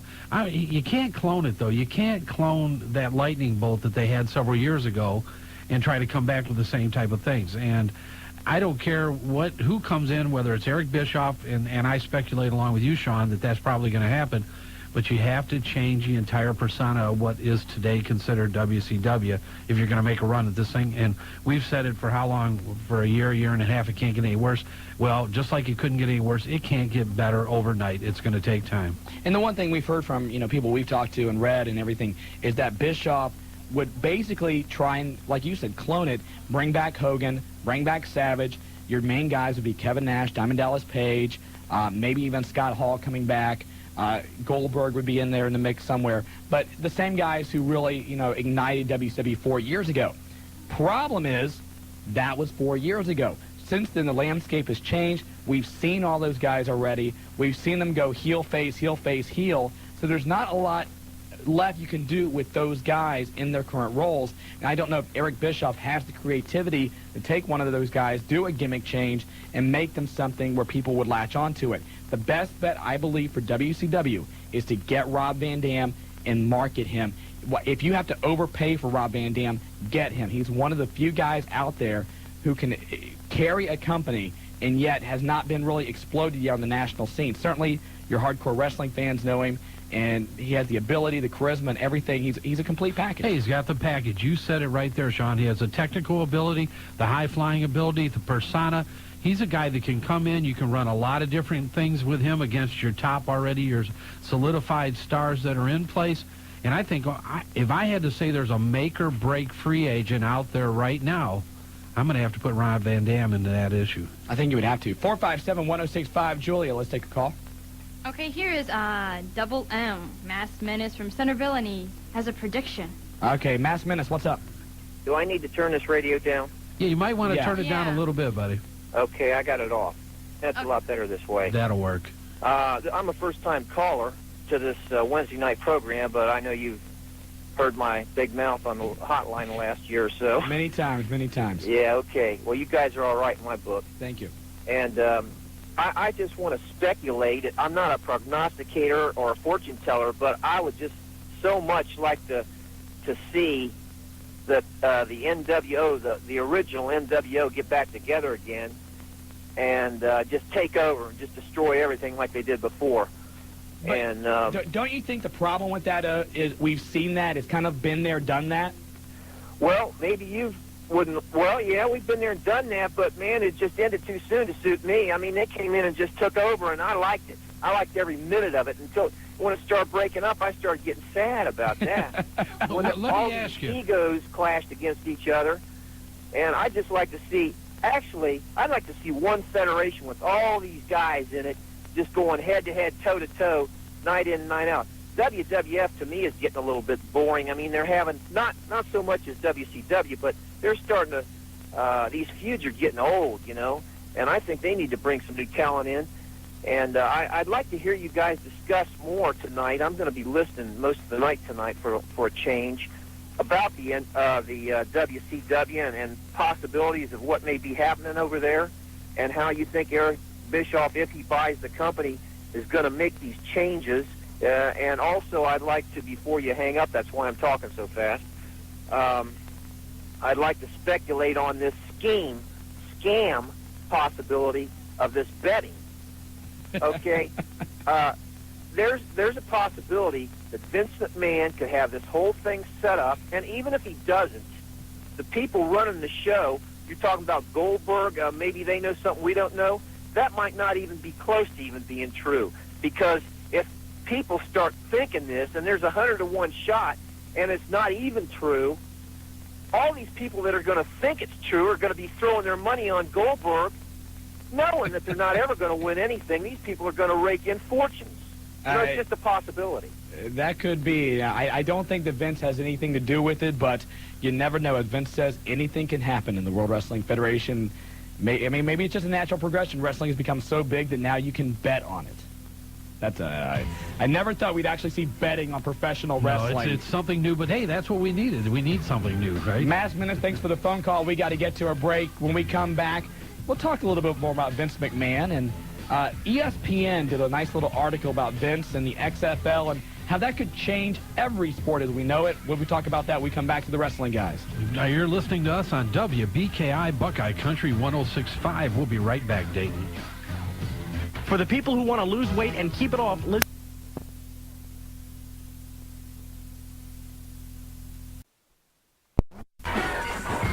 Welcome back to the Tag Team Champions of Talk Radio. The Wrestling Guys brought to you once again by Dyer, Garofalo, Mann & Schultz, the accident attorneys, 24 hours a day, 7 days a week.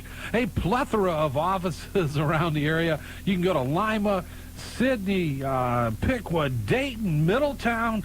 Call 1-800-INJURED. If you want to get a tag team champion, go with them, Dyer, Garofalo, Mann & Schultz.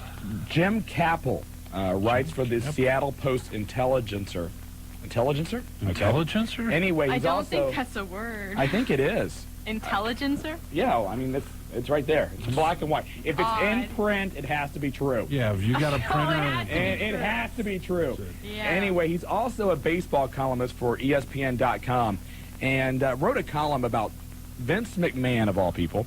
And he says, and again, you can see this article if you go to ESPN.com, the man of the year in sports promises to be Vince McMahon, whose XFL will prove to be so successful that he will launch similar leagues in baseball, basketball, hockey, soccer, boxing, and golf and auto racing by the end of the year.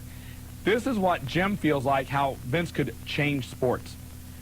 McMahon's XGA will prove more competitive than the PGA thanks to a special rule that allows golfers to attack Tiger Woods with a folding chair when he tees off on putts. Yeah!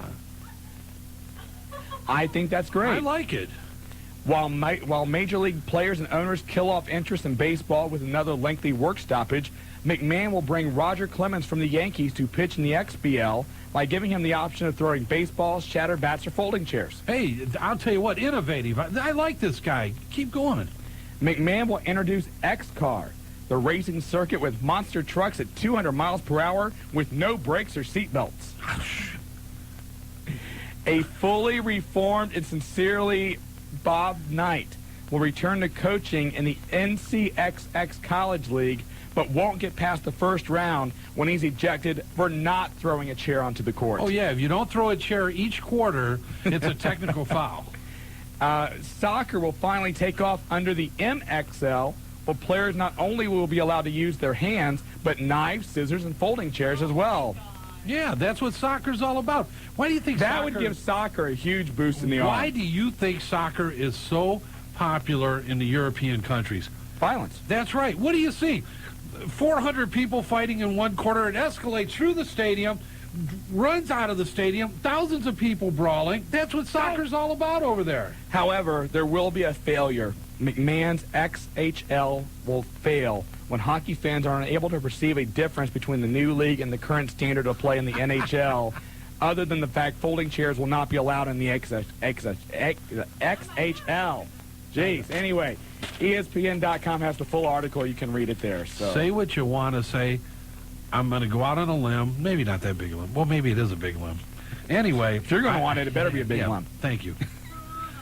Thanks, Julius. Thank you for your You like that one, Julius? XFL. Thank you. I don't think it's going to be an overnight success. I do think it's going to be somewhat successful. It'll be interesting to see after maybe the first 3 weeks what the interest level in the XFL will be. Obviously, it's going to be people are going to be curious about it. They'll tune in to see what it's all about.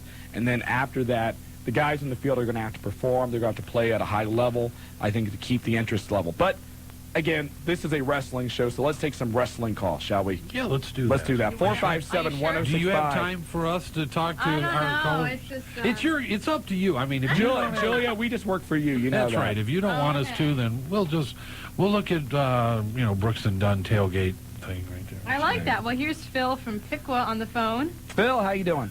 This isn't Phil. Oh, it's Randy Kirby. Randy Kirby. Hey. Are you nice job, Julia. Are you downstairs? Way to go. I just looked at my list wrong. That's okay. Randy, do you have a prediction for the new year or anything like that? No real predictions right now because I'm not a betting man. I don't have the luck in the football pools that you guys do. Don't even bring that up. No doubt. I finished second this year. I was going to say, did you lose again, Shawn? No, I finished second. Second, so. Which was, believe me, quite an accomplishment for him. Hey, still more money than you want. I won more money than you did. Well, I was a 2-time Super Bowl champion. Hey, I'm a former champion in my league, so I had Notice how we have to go back years and years. Exactly. Yeah, we're talking about wrestling. Yes, Randy. Yes. Randy, quit talking about you. You don't want to talk about wrestling, Randy. We're getting you out of here. Hey, Marty, I am very proud of you there 2 weeks in a row. That's very nice. That's very right. nice. He's back, baby. Oh, Lord, Michael Myers. I had a couple questions. Yeah. Do you think the ECW, the big announcement, you don't think it may have something to do with XPW, do you? No, I'm hoping not, but I know that, Paul Heyman has made amends before by allowing guys like the Sandman to come back. I just don't see, number one, I don't think there's enough interest in the XPW where fans would really care about it. I think XPW has a minor, almost like a cult-like following right now. And a lot of people perceive them as a ripoff of ECW. I don't see Paul Heyman giving them any more credibility by allowing them to come in and be a part of ECW. And I think that'd be the last thing that Paul Heyman would do. Yeah. The heat between them two organizations is, we always say life is a work. Well, there's one occasion that life isn't. Yeah. I was about to say, what are the possibilities of seeing Heatwave maybe go back to Dayton since California really screwed up? I don't know. I've heard different things about the relationship between ECW and Hera Arena. I don't know exactly how, if there's anything to those rumors or not. So, I mean, let's face it, we would obviously love to see, ECW back here. The problem has always been, though, number one, ECW has never given themselves enough time to properly promote a show in Dayton. They always announce it maybe 2 weeks ahead of time, and so they don't give themselves a chance to sell the tickets. They end up having to give away the house.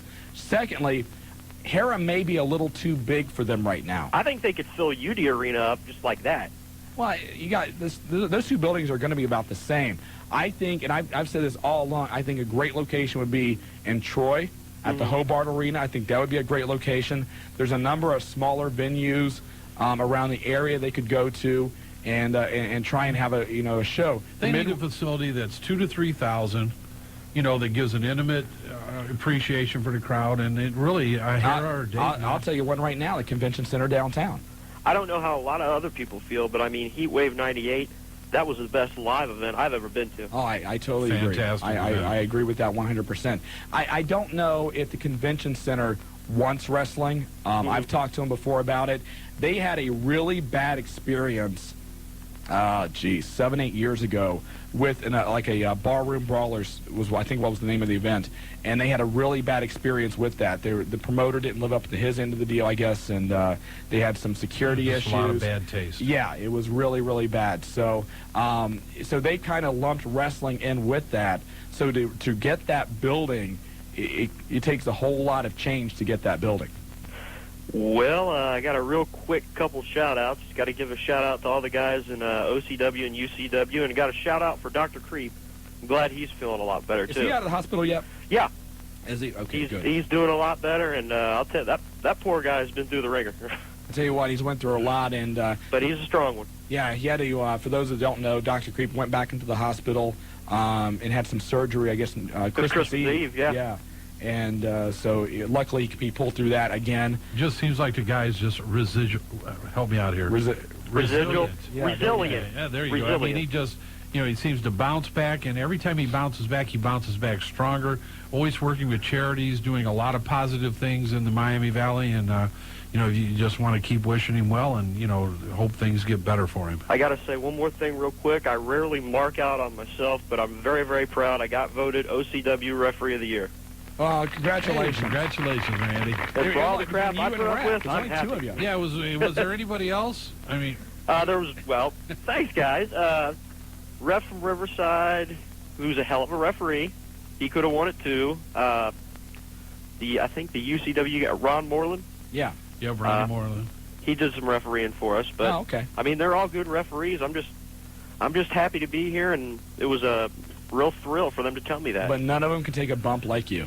Oh, well, ref actually or a stomp takes... down. Or a stomp down, No, nobody gets beat up like me. That's it, Randy. You got it. Exactly. Hey, thanks a lot, Randy. Appreciate Thanks, guys. Hey, have a good one. Happy New Year, Randy. You too. Bye-bye. 457-1065. Julie, I think, has another call for us. Okay, this will be Phil. This is Phil. Is this Phil? Phil from Are you Piqua. sure? Phil from Piqua? Yeah. All See, right. I told you it's Phil from Piqua. One in a row. How's it going, Phil? Hey, I got two questions. All right. First one, VCW. When's it coming back to Piqua? Sometime in January was the last I heard. I have not heard anything since then. Well, I've heard that for 3 months. Yeah, I'll tell you what. When we we're going to go to a break here in a minute. I'll go to their website, see if they have any information up. And Todd, if you're listening, or any of the VCW guys, give us a call. I tell you, we know they've had a problem with the rental there at the Armory. Yeah. And it really isn't their fault in that case, because that's a very popular place to rent in the Piqua area. So it becomes a little tough for them to get it, on the weekends, on Saturdays. Well, there ain't much that goes on there. It may be because of just what they do themselves, or with the National Guard. I'm not sure. What about a Hobart Arena in Troy? Hobart may be a little big for BCW. I mentioned Hobart a few minutes ago. I think that would be a great place for an ECW, or, if you were going to do a big independent show with maybe HWA, OVW, and UPW and all that. But for VCW, on their own, it's probably a little bit too big and a little bit too much for them. Okay. Now, my second question. The Wednesday before Christmas, I got a call that I won a book. Yeah. I ain't received it. Hang on the line, because, Julia, right now, what we're doing, you should have gotten an email. I don't have a computer. Okay, hang on the line. I'll tell you what, hang on the line. We'll talk to you off the air, because we'll figure out what all is going on with that. And I'll tell you what, we're going to do that, and let's go ahead and take a break. We'll try and find out about VCW, and when we come back, more of your phone calls. Hey, there you go. You're listening to the Wrestling Guys on Buckeye Country, WBKI 106.5. Welcome back to the Wrestling Guys, brought to you by Dyer, Garofalo, Mann and Schultz, the accident attorneys in the Miami Valley. Give them a call. If you need to put a tiger on your team 24 hours a day, 7 days a week, give Doug Mann and the boys a call at 1-800-INJURED. And still a lot going on. We've just been talking to some of the people up here in the studio about their predictions and things that they think are going to happen for the year 2001, and a lot of different things happening. There's some wacky stuff out there, and as always, the best ones we really can't talk about here on the air. But hey, I checked out VCW. They are apparently, according to their website, they're going to run a show January 27th in Piqua at the National Guard Armory. One of the matches is going to be a Fans Bring the Weapons match. One half of the Po' Boys is going to take on Biohazard. And that ought to be interesting. For details, you can log online to violentchampionshipwrestling.com and get all the details about Violent Championship Wrestling. And, you know, you kind of a misnomer, even though a lot of the wrestling that you see when you go to a VCW show is hardcore. Not all of it is. You're going to see a lot of different people from the different independents around the area. You're going to see HWA wrestlers. You're going to see UCW people. You're going to see... I don't know if OCW, if anybody's going to be coming over in that respect, but you'll see some people out of Bull Miller's group coming in out of Columbus. So it really is a nice combination of things, and you see people really have a great time, and I think that's the main thing. The crowds are pretty rabid at those events. And the VCW hotline's 285-0289, so you can check that out as well. 457-1065 is our phone number tonight if you want to give us a call. And I think Julia, you lined up over there? Julia's like playing on the phone. I don't know what she's doing. She's really having that thing. You know what? Her parents, when she was little, she's really having that thing. You know what? Her parents, when she was little, should have bought her one of those play phones, because she gets in here on our show nights and she really doesn't want to relinquish to the callers. She just wants to play and talk. She likes to talk to them. Yes, she does. Okay, are you ready now? Yeah, do that snarl thing. These phones just keep running off the hook, and you guys keep rushing me. And I'm trying to get to them, and I'm going to hurt you. Okay. Spank me, baby. Oh, geez. Okay, Julia, please go ahead. Are you ready? Yes. Because Holly from Coldwater. Coldwater? Coldwater. Holly from Coldwater. Hello. Hey, Is the Holly. water really cold? Okay. I'm done now. Thank you very much. We needed that, Julia. Hey, come on. We needed that. Holly, how are you doing tonight? I'm pretty good. How about yourself? We're doing great. Good. Okay, my question is my husband and I have had this long-running argument about whether the Undertaker in WWF is the same Undertaker he was when he began his career. Yeah, he is. Yeah, what's your point? Okay, well, the only reason I'm asking is because my husband says that I am wrong, and I'm trying to prove that I was right. Now, what do you have wagered on this? So far, I'm thinking about, like, cleaning the house for a couple months. Okay. So that's pretty Is he important. right there? Yeah, he's right there. Okay, can he hear us? Yes. Well, wager heavy. Go ahead, bet the house, so to speak. Okay, I can do that. So I was right. Yes, it is the same Undertaker from day one. Okay, well, thank you so much. You stopped our arguing. All right. We wouldn't want that to happen, you know, especially now. What you have to do, though, is next time put us into the wager, too. You know, I mean, you know what? I think both of our cars need washed. I think Julia has some laundry that That's right. you could do. You can bring pizza down to the studio. There's always something we can come up with. Yeah. Well, Coldwater's not that far, is it? It's about 45 minutes. Not bad. That's not bad. Well, thanks a lot, Holly. Thank you. All Bye-bye. right. We're like marriage counselors. This is great. Hey, We're settling domestic disputes. So. Actually, that's scary. Please give us your calls to doctors Shawn and Marty. What is that? Like a Dr. Ruth? Yeah, that's it. That man. voice is worse than mine right now. Well, yeah, but you liked it. Oh, well. You knew what I meant. Real quick, we want to plug our hotline, the Wrestling Guys hotline, 24 hours a day, 7 days a week, 285-0991, the place to get up to speed on everything going on in the wrestling world. That's it. Independence, WWF, ECW, WCW, anything that's going on, the latest breaking news, you want to hear it, you're going to hear it there first before it goes national. Let's go back to the phone lines. Julia, who do we have? Okay, we Julia? have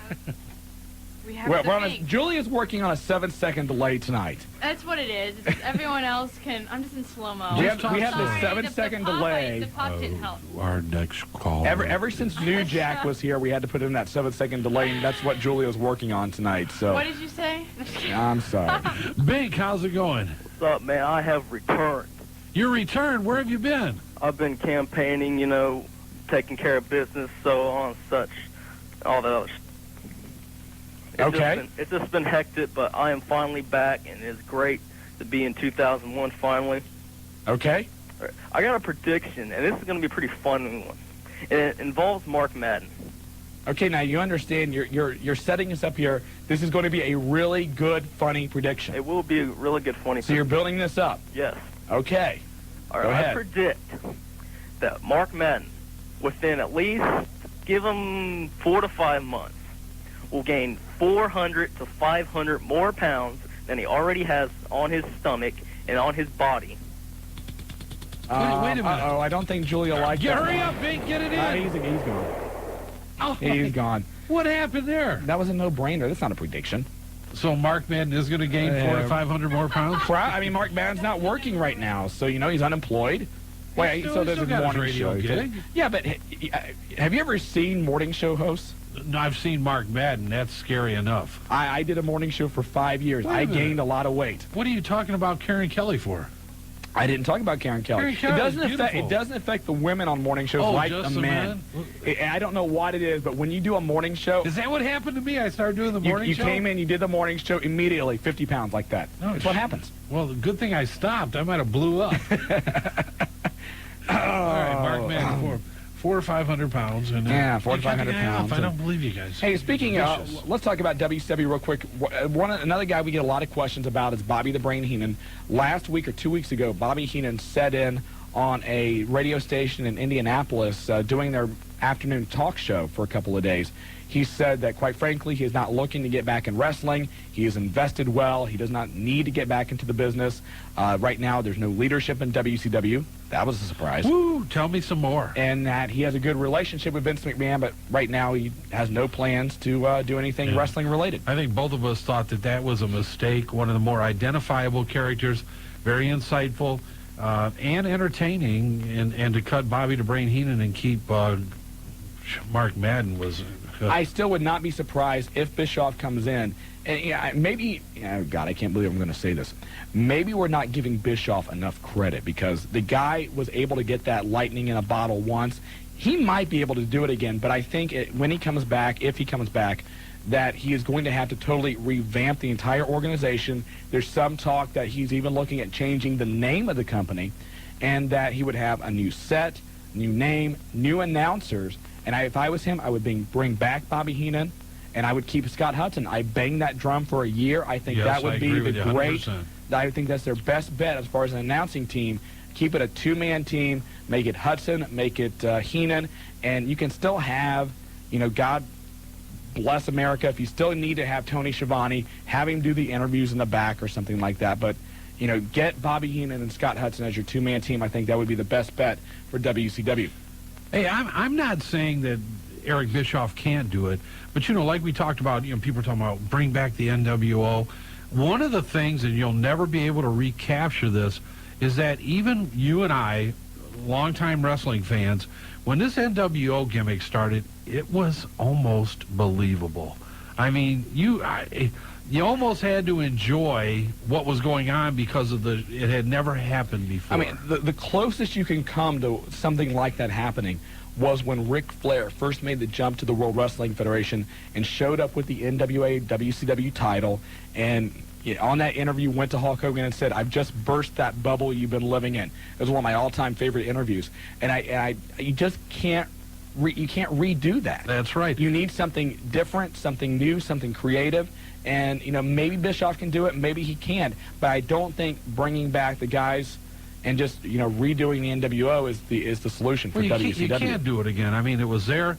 It was great. It happened. But everybody would know it's too much of a duplicate. So those types of things, once again, did I love it? Yes. I probably watched it a lot more than I do now, which is, hard to say because we both try to keep up with things. But NWO, I think, is done for all intents and purposes. Julia, do you have an opinion? 7-second delay. Okay, where I'm at. Okay. Oh, you asked me a question. I have an opinion. No. 7-second delay again. Working here. Well, honestly, I think that no matter what, honestly, I think no matter what happens, it's going to have to be a complete, like you said, almost overhaul of everything. I think everything's going to have to be gutted. It's like, you know, everything's have to be gutted, redone. And even then, I just don't see it happening even after that. I still think people are going to look at it and think the exact same thing that it was before. And maybe I'm just really pessimistic, but it'll take really strong leadership, and I just don't... When I did see Bischoff, which I didn't see him before, so when I did see him there, I don't know, he just didn't seem to command that much. I think when he was there earlier with Russo, maybe it's because Russo was hindering him, I don't know. I just didn't see him commanding that much as... That company needs a lot of leadership, and I just don't see it in him. So that's just my opinion. But very good take. Very good take after a 7-second delay. Not too bad there. 457-1065. Let's take another person's opinion. Julia, who do you want to go to? Okay, let's go to Ice from Ludlow Falls. Hey, Ice, how you doing? I'm doing fine. How you guys doing? Pretty good, Ice. What's happening, buddy? Nothing much here. Did you guys have a good New Year's? Not bad. Gotta love it. Yeah, that's true. I got about 3 questions. Okay, make them quick. The first one is, what are they going to do with the story with Austin and Stephanie? I don't know. That kind of information, you may get a leak on once in a while, but as far as, what's going to exactly happen, I don't know, what direction they're going to go with that. We're doing the same thing you're doing. We're just watching, trying to figure it out ourselves. Yeah, and why is, with Eric Bischoff, you guys were talking about that, why would they want to rewrite another story if they've did that before? Why wouldn't they just want a new one? Well, and that's what we're saying. I think that, if they're ever going to, let's remember, 4 years ago, WCW was the #1 company. The WWF was in really some tough times at that point, and so it's not totally out of the realm that it could happen again. And again, this is pure speculation. Nobody knows what Eric Bischoff would do with WCW except for Eric Bischoff. Despite what DDP and Kevin Nash and all those guys might say, nobody knows for sure. And until it happens, we'll just all be like everybody else and speculate. Yeah, and for ECW, could it be Lance Storm that's coming back? No. It's not going to be a guy that's in WCW. They're not going to let anybody go back there for ECW. I don't think it's going to be... If it was going to be a return, I think it would be Sabu. Although, again, I don't think Sabu would come back to the company. Chris Candido and Tammy. It could be Chris and Tammy. Who knows? But, again, Paul Heyman and ECW, people give them a lot of credibility and put a lot into them about delivering the top pay-per-views on a month-to-month basis. And for him to come out and say we're going to have a major announcement, he better bring in something big or he's going to lose a lot of face with people. Yeah, that's true. And my third question is, why don't they just bring the Big Show back and see if they can wrestle all his weight off? Well, he's wrestling it off right now in OVW. Yeah, it's not like he's just down there working out. He's really refining his skills. I think you're going to see the show come back probably. I mean, obviously he's going to have a choke slam, but I think you may see some new gimmicks and some new moves from him because that's one of the fortes of what Danny Davis and Jimmy Cornette do when they're down there with those guys. And my guess is that Big Show would probably come back into the company sometime after WrestleMania, and when he comes back is probably when you will see Shane McMahon come back also. Oh, that's good. And my prediction of the year is Right to Censor will fall to earth. Right to Censor will be crushed. No, they'll come back to reality. Okay. They will. All right. Thanks a lot, hey, Ice. Thanks for calling in, Ice. Appreciate the phone call. 457-1065 if you want to hop on board when we come back to the Wrestling Guys. On WBKI Buckeye Country 106.5 Dayton. The Wrestling Guys and Captain Easy Credit at Paydays 275-0002. And I'll tell you what, go see that guy if you need a car. Payday's one of the great sponsors of the Wrestling Guys and have really been great to us. Also, live events when we go out to Nutter Center or over at Hara Arena. So get out there. You need a car. You need to get an easy opportunity with some credit, maybe a first-time buyer.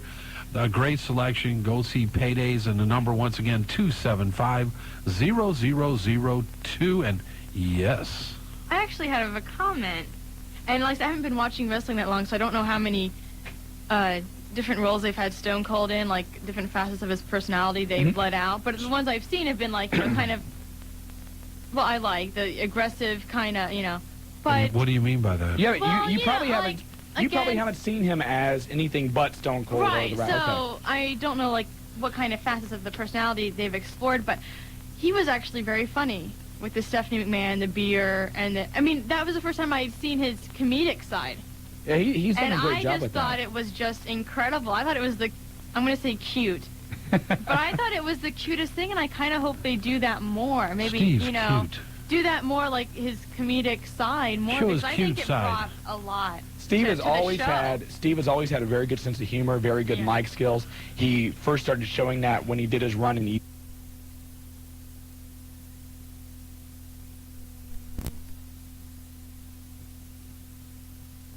cute.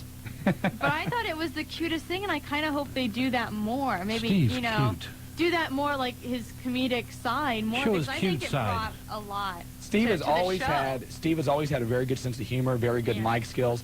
He first started showing that when he did his run in ECW. When he first came to the WWF, he was known as the ringmaster. He really didn't do a whole bunch. He was with Ted DiBiase. didn't do anything really. And then, of course, obviously after DiBiase left, and that's when they made the change over to Stone Cold. But yeah, he did a very nice job with Steph. It's been a while since I heard him about being cute, though. The cute side of Steve.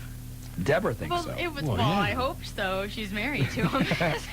Well, she's got a cute side, too. A couple. Okay, whatever. Okay, anyway, there could actually be a pay-per-view every week during the month of February. We know now that WCW, the WWF, and ECW, of course, all run their pay-per-views. Go ahead. Here it goes. The Women of Wrestling baby. Unleashed. Hair match. February the 4th is going to be on pay-per-view, 1995.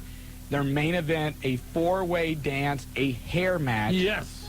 Lana Starr, Ice Cold, Patty Pizzazz, and Poison all go at each other. Patty Pizzazz. The loser will have their head shaved completely bald in the ring. Yeah. I hope it's Lana Starr.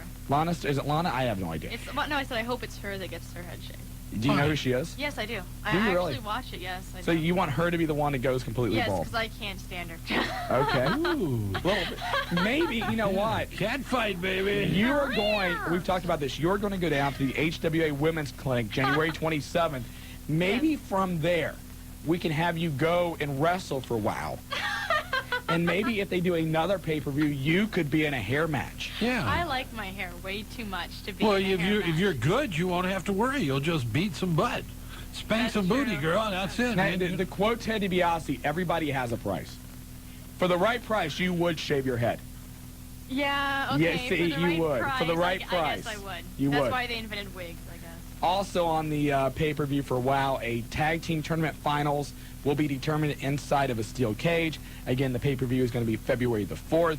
And I'll tell you what, we had David McLean on the show before. We will get him on to talk about this. Maybe we'll get Miss Starr on the program, and her and Julia can air out their differences. That's right. If you got a problem with her, do it live in front of the public. I think that's what we need to do. Yeah, I kind of like that, Shawn. That's a great idea. But anyway, if you come up with it, I'm going to call David tomorrow. I'm going to try and get her on next week. But anyway, once we tell him you don't like her, that'll do it. For details about the organization and everything else they have to offer, WOWE.com is the website. The pay-per-view is going to be in L.A., so I don't know how many of us here would actually fly out there to see it, although it could be a nice little vacation. Hey, you never know. If they want the wrestling guys there, what'd you just say about the hair?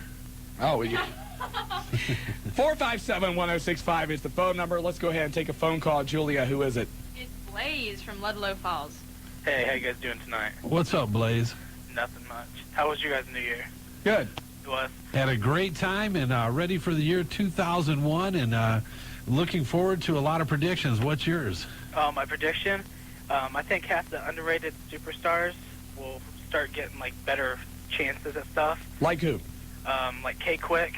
I think he can make probably a great hardcore champion or light heavyweight. Well, obviously he's going to have to find something else to do now that Rhodey's suspended. Yeah. And I think the corporation might come back a little bit stronger. With Vince, Shane, Stephanie, et cetera, et cetera. I don't think Shane might be part of it. Really? Yeah, I think he might side with Linda, and then Linda gets half of their superstars, like it'd be like NWO, WCW thing. Julia's sitting here, she's agreeing with you. Yeah, and I was wondering, will Tess get any other title shots besides an IC chance and actually win it? You know, right now, I think you're going to see a little feud between Test and Albert. That's going to probably dominate for a month or two. And then it'll be interesting to see. It looks like Albert may try and align himself with Stephanie McMahon. From where Test goes out of that, that'll be something interesting to watch. But where's Trish at then if Albert's going with Stephanie? Trish is with Mr. McMahon. I know Trish is with Mr. McMahon, but how's that going to leave it? Well, I don't know. We'll have to all wait and see like everybody else. One thing we do know, though, he hasn't done anything in the last 6 years. But not with anybody but Linda. That's not right. with anybody but Linda, Yeah, according so to Vince. he's just, they're just friends. Exactly. Yeah. Okay, I'll let you guys go. Hey, thanks a lot, Blaze. Appreciate the phone call. Take her easy, buddy. 457-1065 if you want to take Blaze's spot, and I think we have somebody already lined up to do that, Julia. Yes, it's Devlin from West Carrollton. Devlin, what's happening? Not much. You? Not much, buddy. Just celebrating the new year, going through the prediction. What's your prediction? I think maybe ECW will get their TV deal and they'll be back up and running with the top two. You know, I hope so. Yeah, we do hope you're right. The one thing they didn't get from TNN was really the kind of promotional support that they thought they were going to get. TNN really, just kind of like left ECW there, and ECW was totally on their own. And hopefully whoever they get together with will be a true partner with ECW instead of just having them on to, just fill some time. And ECW was TNN's #1 program, too. And there's no doubt that if they would have worked closer together and really pushed the product the way that you've seen with the other networks, that show could have done a lot better. I really was not a great fan of the way the show presented itself. No, and TNN didn't do anything to help matters either. 457-1065, Julia, who's next? We have the Undertaker guy. The Undertaker guy. Taker. Hey, life sucks. Nice. It's a brand new year. Can't you come in with a little more, better attitude? Yeah, exactly. Yeah, okay, Stephanie puppies. Huh? Stephanie McMahon puppies. Woohoo! Okay, whatever you need. Yeah, whatever it takes to get you pumped up. Yeah, well, we see more of Stephanie. In what way? Like little pants, maybe, I don't know. I don't think I want to. I don't know. Taker. We just killed that call right there. What was that? Taker, come on, this is rated PG. We can't go right to that. You got to lead into it a little bit. Taker normally comes in with a couple good questions, a couple of opinions, but immediately into the gutter. I'm actually very disappointed. What's up, man? You must really be having a bad week there or something. Man, let's go to another call. Jeez. Wow, Taker. We have Cam on the line. Is this Cam the Man Collins? Absolutely. Marty, I didn't get the call last week, but welcome back to your own show. Hey, Betty, we thanked you. It was nice of you to sit in and help out, and we're always fielding calls about how you're doing on your way to that tremendous stepping stone in your career of achieving a GED. Yeah, that's actually my resolution for 2001. Well, you know what we found out, Cam, and I know I shouldn't discuss this, Marty. I know you want to keep it secret, but here's what we found out, why Marty was gone for so long. Marty won Survivor 2. Oh, that... Yeah, it's pretty amazing. We are proud of you. It was called Survivor 2, The Battle of the Pizza Eaters. And like anyone else had a chance. Well, they didn't. Hey, it's tough when you go through 7 or 8 brands a night. So what's up, Cam? Not too much. You guys were talking about the UCW event on the 20th of January. And I did want to let people know that is, in fact, the day of the wrestling camp. And then that night there will be a show. And as Shawn speculated, we should crown a new champion that night in a one-night tournament. Now, to get people up to speed, Maniac Mark Mustang won the championship from Big Jim last month, then retired with the belt, so now it's vacant. Any idea who's going to be in the tournament? You know what, honestly, it doesn't really matter. I got 3 guys who would take the tournament, so I'm not too worried about that. But I would imagine you'll see guys like Big Daddy Roach Cox, Giant Bobo the Wrecker, guys like that who have absolutely no chance. We'll take a stab at it that night. But, it was a farce that Big Jim lost anyway, so he's just going to reclaim what's rightfully his that night. So there's just a few names. You'll see a lot of familiar UCW favorites, I would imagine, but the names have not been finalized yet. And, of course, they can call your hotline, correct? Absolutely, 640-2794. Now, any bad feelings about the fans voting Dave Diamond as the hotline announcer of the year rather than yourself? Honestly, people make mistakes. everyone's entitled to a mistake, and it took the wrestling fans of Dayton a whole year to make their one mistake, and they did that. So now they've got a whole year to rectify it, and I'm sure that, voting will change next year. So I've had time to mull it over, and you know what? People of Dayton, I forgive you. It's not a problem. That's big of you, Cam. No, That's no hard feelings. They gave it to me 2 years in a row on the UCW line, and then last year. So it was time maybe to step aside. They limit presidential terms to 2 terms, so kind of having that feeling. I think I'm handling it well, though. Well, there was a lot of speculation. That's why we didn't hear from you last week. No, actually, I was enjoying the show, and, Logan Kane, the Independent Wrestler of the Year, and you had the match of the you guys, it was your night, and I didn't want to take away from that. How gracious is this guy? It's, is he ass-kissing for next year already, or what? I think it's sweet. See, look at that. See, now, Julia tonight has said cute and sweet in reference to wrestling. She's adding a little femme touch to the whole program to see. We've had, now wait a minute, we've had Steve Austin labeled as cute, and we've had Cam Collins labeled as sweet. I don't know which one of those is really Julia, the you worst. understand, Clear Channel does have random drug testing. And if you keep this up, we may have to, enforce that. I think what needs to happen, Julia, before she says anything about me being sweet, she might want to show up at a show. That's true. Or call our hotline once in a while, because I may be sweet to, I don't know, the Tasmanian devil at times, but that would be about it. So. You're saying you're an evil man. Absolutely. and I have no shame. I'm proud of it. And on the 20th, is that evil side going to show itself, Cam? Most likely, yes. It depends on the fans, really. But, we have the camp all day out at the 768. Big Daddy Raj Cox, as much as I hate to say it, will have information on it. Because he's not really known as a source of information. At any rate, he'll have information on the hotline. A lot of fans are really actually pretty jazzed up about the wrestling camp, getting out there. You'll have the likes of Maniac Mark Mustang showing the guys a few moves in the ring. You'll get the cut promos and things like that. So looking forward to that. That's actually going to be a pretty big day. All right, thanks a lot, Cam. We got to get to a break. When we come back, 457-1065, the number. We are the Wrestling Guys. On WBKI Buckeye Country 106.5. We'll be right back, Dayton. Welcome back to the Tag Team Champions of Talk Radio, the Wrestling Guys. Shawn Stedham over there on the internet getting all the latest news. It is news. And a lot of speculation going on for the year 2001. Predictions abounding on some of the wrestlers that somewhat are midstream right now, maybe moving into the stardom type position in either WWF or WCW. People talking about ECW and possible TV, which Shawn and I both have talked about and both hope to see. Shawn, what's your prediction? I really don't know. I just kind of lay back and observe it all. I don't really have a prediction. You do your normal thing, like don't go out on a limb and say something that somebody could come back and say you were... Pretty much, yeah. But if you want to email us too, you can do so, thewrestlingguys@AOL.com. We have a couple in there. Lita will be the next one to go into Playboy, which, okay. Yeah, it hurt my feelings.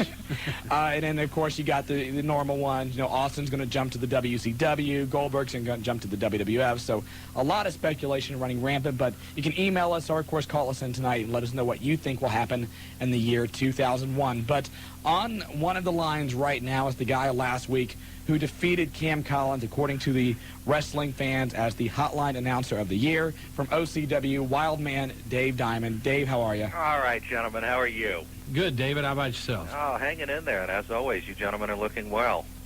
Hey, you got to love live radio, Dave. I do have a prediction, but before that, I do want to address Cam Collins. I understand that they are doing their training camp on the 20th, they said it was. Yes. I'd like to volunteer my services to go on down there and teach Cam how to do a hotline. Oh my God. Brutal already. That was a shot across the bow. But it was a lot of fun, and, I definitely want to take the time to thank everybody who listened to the show for voting in. It was a lot of fun all the way around, and we look forward to it again this year.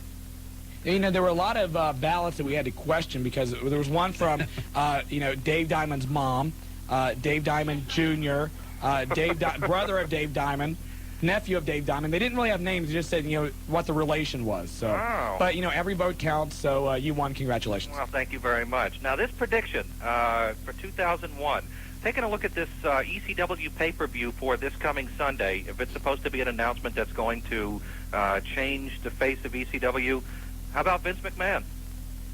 That's a good possibility. I mean, we've talked about it before where Vince has agreed to give ECW whatever help he could to make sure they survived. We've heard that. I had one person tell me off the record that, Vince has told Paul, I will give you $1 million, so you can, pay your bills and keep the company alive. Paul is just really wanting to get through this on his own. He feels like a TV deal will solve all the problems. He'll be able to, the guys are like anywhere from 5 to 7 weeks behind in their paycheck. A lot of the ECW, talent has taken second jobs so that they can, pay their bills. So it could be something, where they align themselves with the World Wrestling Federation publicly. Would Vince McMahon be against making an appearance at the pay-per-view?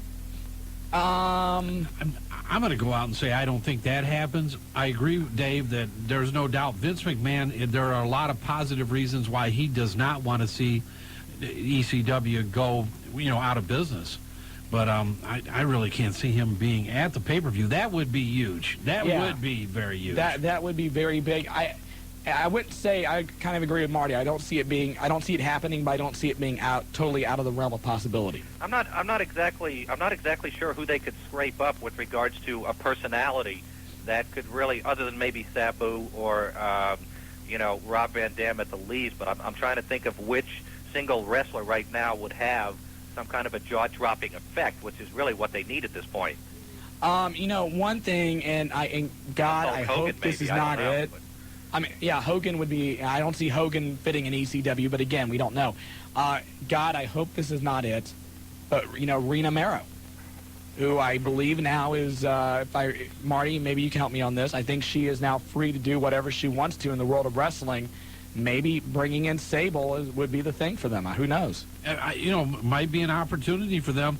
He could do that. There are some people he could bring in a grouping of people that are out there, and you have to look at the financial situation also.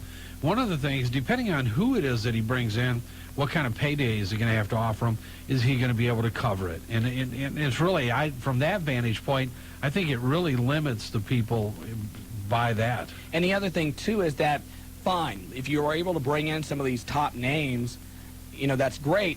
How are we going to see them besides once a month on pay-per-view? He has to find an avenue to display his talent. And even, really right now, their best national platform, was the Madison Square Garden Network. A lot of satellite owners, myself included, can pick up that through our sports packages. Right. But now they've even lost that because they were paying, basically it was like same as an infomercial. It was a paid program on MSG. And they decided not to renew that deal, so because of money. So who knows what's going to happen? It's hard to say. It's very early in the year, and I think that ECW is in a position where they could have like the first major story of 2001. So just remains to be seen, really. Yep. You got it. Well, that's it. All right. We do have information about the show. You had mentioned the shows earlier, one in Yellow Springs on the 13th and one in Fairborn, and information and some of the matches and so on and so forth should be available on the hotline sometime later in the week. All right. Thanks, Dave. Thanks a lot, Dave. Good luck in the year 2001 for OCW. Absolutely. What do you think, Julia? You there? 7-second delay working? Okay, yes. She had to count to 7. Took her actually 9 seconds to do that. But anyway. 7, 8, no. Okay. Julia, who do we have next on the line? We have Doc from Westchester. Doc, oh, how's it going, buddy? You hey, there, fellas. Doc? Hello? Doc? Hello? Hey. Hey. How you doing? Good. Marty, good to hear you back. Hey, buddy. Thank you. How you been doing? I'm doing good, except I don't have any shout-outs today or wrestling schools to promote or any challenges to anybody, so. Well, that's kind of odd. What the heck are you calling us for? No shows to promote, so what am I going to do? Yeah, you got to take it easy. A lot going on, though. I mean, I know you're in the middle of it. For those of you who don't know, Doc here is basically a resident chiropractor for HWA. No, you don't have to promote me, Marty. Hey, buddy, I got to. And, I could go on and on after I just looked at your picture being nosed out for the Olympic qualifiers. That was a great shot. But once again, you know, when were you on the Olympic bobsled team also, weren't you, Doc? Yeah, 94. So, hey, man, you know, talking to, you know, a real live athlete here. Speaking of, you hear what Kurt Angle's charging for appearance fees now? What? For doing autograph signings? Why? Do you know a number? Or? Yeah, 10 grand. It's unbelievable. Unreal. Well, that's a problem. And what you're seeing is, or not seeing, are these guys that used to be pretty much, even at the stores, we were able to get them for a reasonable amount, bring them in $3,000, $4,000, $5,000. The most I ever paid, honestly, I paid $8,000 for Steve and The Rock. And you can't do it anymore because, well, I believe, in my opinion, once you start charging people $30, $40, or trying to charge people $30, $40 for an autograph, you alienate them. You know, I mean, $10 or $20 is one thing. You get to meet, you know, somebody like that. You get to have your picture taken. You have an opportunity to interact with them. But, you know, it comes a point that it almost gets ridiculous, and I think it's gotten to that point. And one thing, correct me if I'm wrong, but when you pay that $8,000, that does not include travel expenses, hotel, you know, and you are responsible for those, correct? That's right. And then, you know, there's no guarantee. And a lot of times you don't get that money back. Or you get and I won't pick on Road Dogg when he's down, or you'll get somebody like that. No, go ahead, you can. Yeah, you can do it. You know, we do really, it that just doesn't show. There's a guy that, you know, you advertise, that doesn't take into consideration your advertising dollars, limo a lot of times, and all of a sudden, you know, it becomes a tremendous financial burden on you. Yeah, and Angle's a big name in wrestling, but he's not a real big name mainstream like Rock or Austin is either. No, and you talk about Austin, I can tell you stories about Steve Austin turning down $25,000, $40,000 for a double appearance in one afternoon. Yeah, their days off are more important, I guess. Yep, absolutely. A couple other things. You're talking about Bischoff possibly buying the WCW. I don't see him doing much with it. I mean, I think he was a benefactor of WWF defections, and Hogan was still a decently big name in '94. And he just has a lot of old friends that are old school that he's probably going to pay favors back to, and I just don't see it really turning around anything. Well, I don't think Eric's ever going to have the same financial capability he had whenever, you know, back 4 or 5 years ago when Ted Turner first opened up his checkbook. And unless he would be able to lure an Austin or Rock or somebody of that caliber. Yeah, that's the only way he's going to do it. Exactly. Vince has those guys under lock and key right now, and that just is not going to happen. Yeah, and the other thing, XFL. If Vegas can get on XFL, it'll do all right, I think. I like it. I've been a proponent all along. I think that if they can get some identifiable people initially, I mean, it takes time to grow an identity, obviously, but if they can get a few people that are pretty charismatic and depending upon the position that they play are very, very successful so that they become identifiable with the mainstream public, I think this thing could really move. But if you can bet on it, I think that, you know, it's going to survive. I mean, that's what pushes the NFL is Vegas, all the fantasy leagues and everything else. One thing that would be interesting. They don't have identifiable athletes right now. One thing that would be interesting is to see if Vince would do similar to what the USFL did, is go after the top college names and, you know, really overpay to bring them over to the XFL. If a guy like a Michael Vick or somebody like that who, you know, it has that name and could be a #1 draft pick, if Vince was able to lure them over to his league, that could be big for them as well. Plus, as you know, with ratings, I mean, I just saw something on that where ESPN's NHLs are pulling like 0.5s and TNT, NBA on TNT is pulling like a 1.0. Yeah.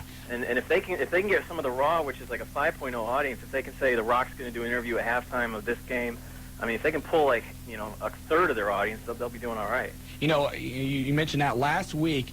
Obviously, the biggest sports story last week was the return of Mario Lemieux to hockey. And the rating on ESPN did double its normal rating. It's what you said. It did a 1.0, which is double what it normally does. So bringing in an Austin, a Rock, or somebody like that for XFL, you got to think it would only help the ratings. What if they put a match at halftime? Yeah. You know, Kurt Angle versus The Rock at halftime of the XFL championship game. You know that he's going to intermingle those two also. You know, you look at what WCW tried to do with the Battle Dome guys. There's not a doubt in my mind, and you know it as well as I do, that sooner or later, and probably sooner than later, they're going to do some intermingling of the stars. Yeah, even if they can just pull some of their audience from SmackDown and Raw, they might do all right. Absolutely. They've got the NBC to back it, too. So. Doc, Julia's telling us we have to go. Anything else quickly? Nothing. Can I speak to Marty off air? Yeah, that's fine. Yep, go ahead, Doc. I'm coming over. Thanks, Mike. Marty does that, and when we come back, we're going to look a little bit more at probably what could be the saddest story in all of wrestling, and that is the saga of the Hart family. We'll talk about that when we come back to the Wrestling Guys on Buckeye Country. Hey, we're back again after a short break. A lot of new news coming up here, talking to Doc McCrossan. And really, what was that about? Hey, I want to talk to Marty off the air. You got a deal going down? Yeah, you know what he wanted to do?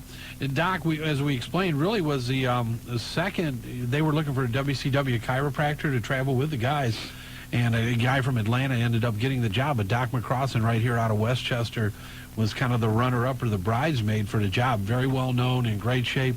You know, we talk about it, but it was runner-up in track and field. Great opportunity to go to the Olympics, got nudged out, and then ended up going to the Olympics in, I believe, '94 in the American bobsled team. So just, you know, if you go to any of the HWA shows, you know, Doc's there, and he's just a great guy. So don't hesitate to say hi or give him a call if you need an adjustment. He's there cracking in the back. Okay, yes, Julia's got a news story. Yes, I do. You got something big, right? Yes, I have something very big. And this is earth-shattering. Are you ready? This could change the face of wrestling. Julie Paul Heyman. Okay, guess what is available right now on the Shop Zone? Oh, on the WWF? On the WWF Shop Zone. I'm sorry, the WWF Shop Zone. What is available in the Shop Zone? I have no idea. It's the WWF The Music Volume 5 is now available for pre-order. So you want to get on right now and pre-order it. And it'll feature theme music from Triple H, K-Quick. I wonder what song that'll be. No, I'm just kidding. Whatever it is, I'm skipping over that. Get Rowdy? I'm skipping over that one. K-Quick, Taz, Shawn's favorite, Lita, Kane, Eddie Guerrero, and a very special song from The Rock. Also, Raven's music will be on there. Billy Gunn's new music. The one. The one, Diet Coke Billy Gunn. Kurt Angle, Rikishi, and Chris Benoit. Hey, sounds get on right now and pre-order that. You should. Order that right now. Yes, right now. Order me one. My birthday is Friday. Order me one right now. Go right ahead. I will get right on that. It's the thought that counts. I was so as long as you think about ordering him one, then that's the matter. I thought about it, so okay. We've been talking about last few weeks about the different stories surrounding the Hart family, the situation with Davey Boy Smith, et cetera, et cetera. Of course, the lawsuit got settled last year. On Canada.com, it's kind of a website which brings in all the different Canadian newspapers and whatnot. The Canadian Press, Judy Monchuk, did a story about kind of an overview of the Hart family and everything they're going through. And again, you go to Canada.com. I'm going to read exactly some of what she wrote in the story. Several of the Hart children no longer speak to each other, having chosen sides in a battle centered in the sport that made their clan famous around the world. Some rarely visit the historic mansion that for years bustled with the voices of 12 Hart children and served as the central palace for Stampede Wrestling. Today, the Harts seem locked inside their own little South Fork, bickering to the bitter end. My two sisters put their own agenda ahead of Martha and her two kids, said Bret Hart, who supported Owen's widow throughout the lawsuit involving the WWF. From the time Owen was killed, they saw it as an opportunity to get their own lives back on track rather than seeing it for what it was, a really awful tragedy that needed to be answered for. Since my mother and father have a settlement, although they have not got any money out of it yet, my sister Ellie and my sister Diana have been the first to hit them up for money. Now, Ellie Neidhart, who is the wife of Jim the Anvil Neidhart, rejects Bret's criticisms. Ellie said Bret never got over his final WWF match in 1997 when McMahon changed the outcome and Bret lost his championship title belt. A lot of us are still picking up the pieces. We don't have the resources that Bret has. At the heart of the fight is Owen's widow, Martha. And again, I'm skipping around to this for the complete article. Again, Canada.com. At the heart of the fight is Owen's widow, Martha, who has shunned all the Harts except Bret and his parents since the funeral. She recently established a foundation in Owen's name that will provide for young people who might not otherwise get to university and down payments to help the working poor buy their own homes. I felt I had to go and create my own justice here, said Martha. Martha said she doesn't understand the anger the Hart siblings have towards Bret, whom she describes as extremely supportive throughout her ordeal. The family split is torture for Stu and Helen Hart, renowned for their honesty and beloved for their generosity to charitable causes.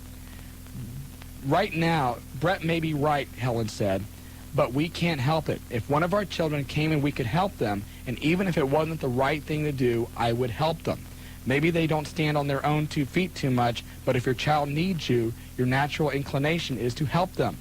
Ellie, again, that's Jim's wife, said the hitman has been a spoiled jerk, even smashing their father's chair into hundreds of pieces after learning money he'd given his parents had been spent on back payments of Ellie's mortgage. I did stand on my own at an early age, said Ellie, who recently reconciled with her husband, Jim Neihard, who has been battling a crack cocaine addiction. But in the last few years, I've had quite a bit of hardship. My dad's been helping me. It does look like this is the end of the line, said Helen. It's been a part of us for so long that it's hard to let go of it, but there is a feeling of relief. It's been a bumpy ride all the way with wrestling. If I had my way, we could have just been successful farmers and had a more serene life. I think it would have been better for them, for all of them, even Brett and Owen. And again, there's much, much more to this article. Canada.com. Judy Monchek was the author. But again, this family is just amazing to see. There is no soap opera which I think could compare to what's going on in the real lives of this family. You look at the entire package, though, and bar the tragedies, I mean, and there's been several. But, I mean, Bret Hart, and we've talked to Bret on several occasions, being upset because his parents are still supporting a sibling that he feels should be out taking care of her own life and not having to depend on her parents.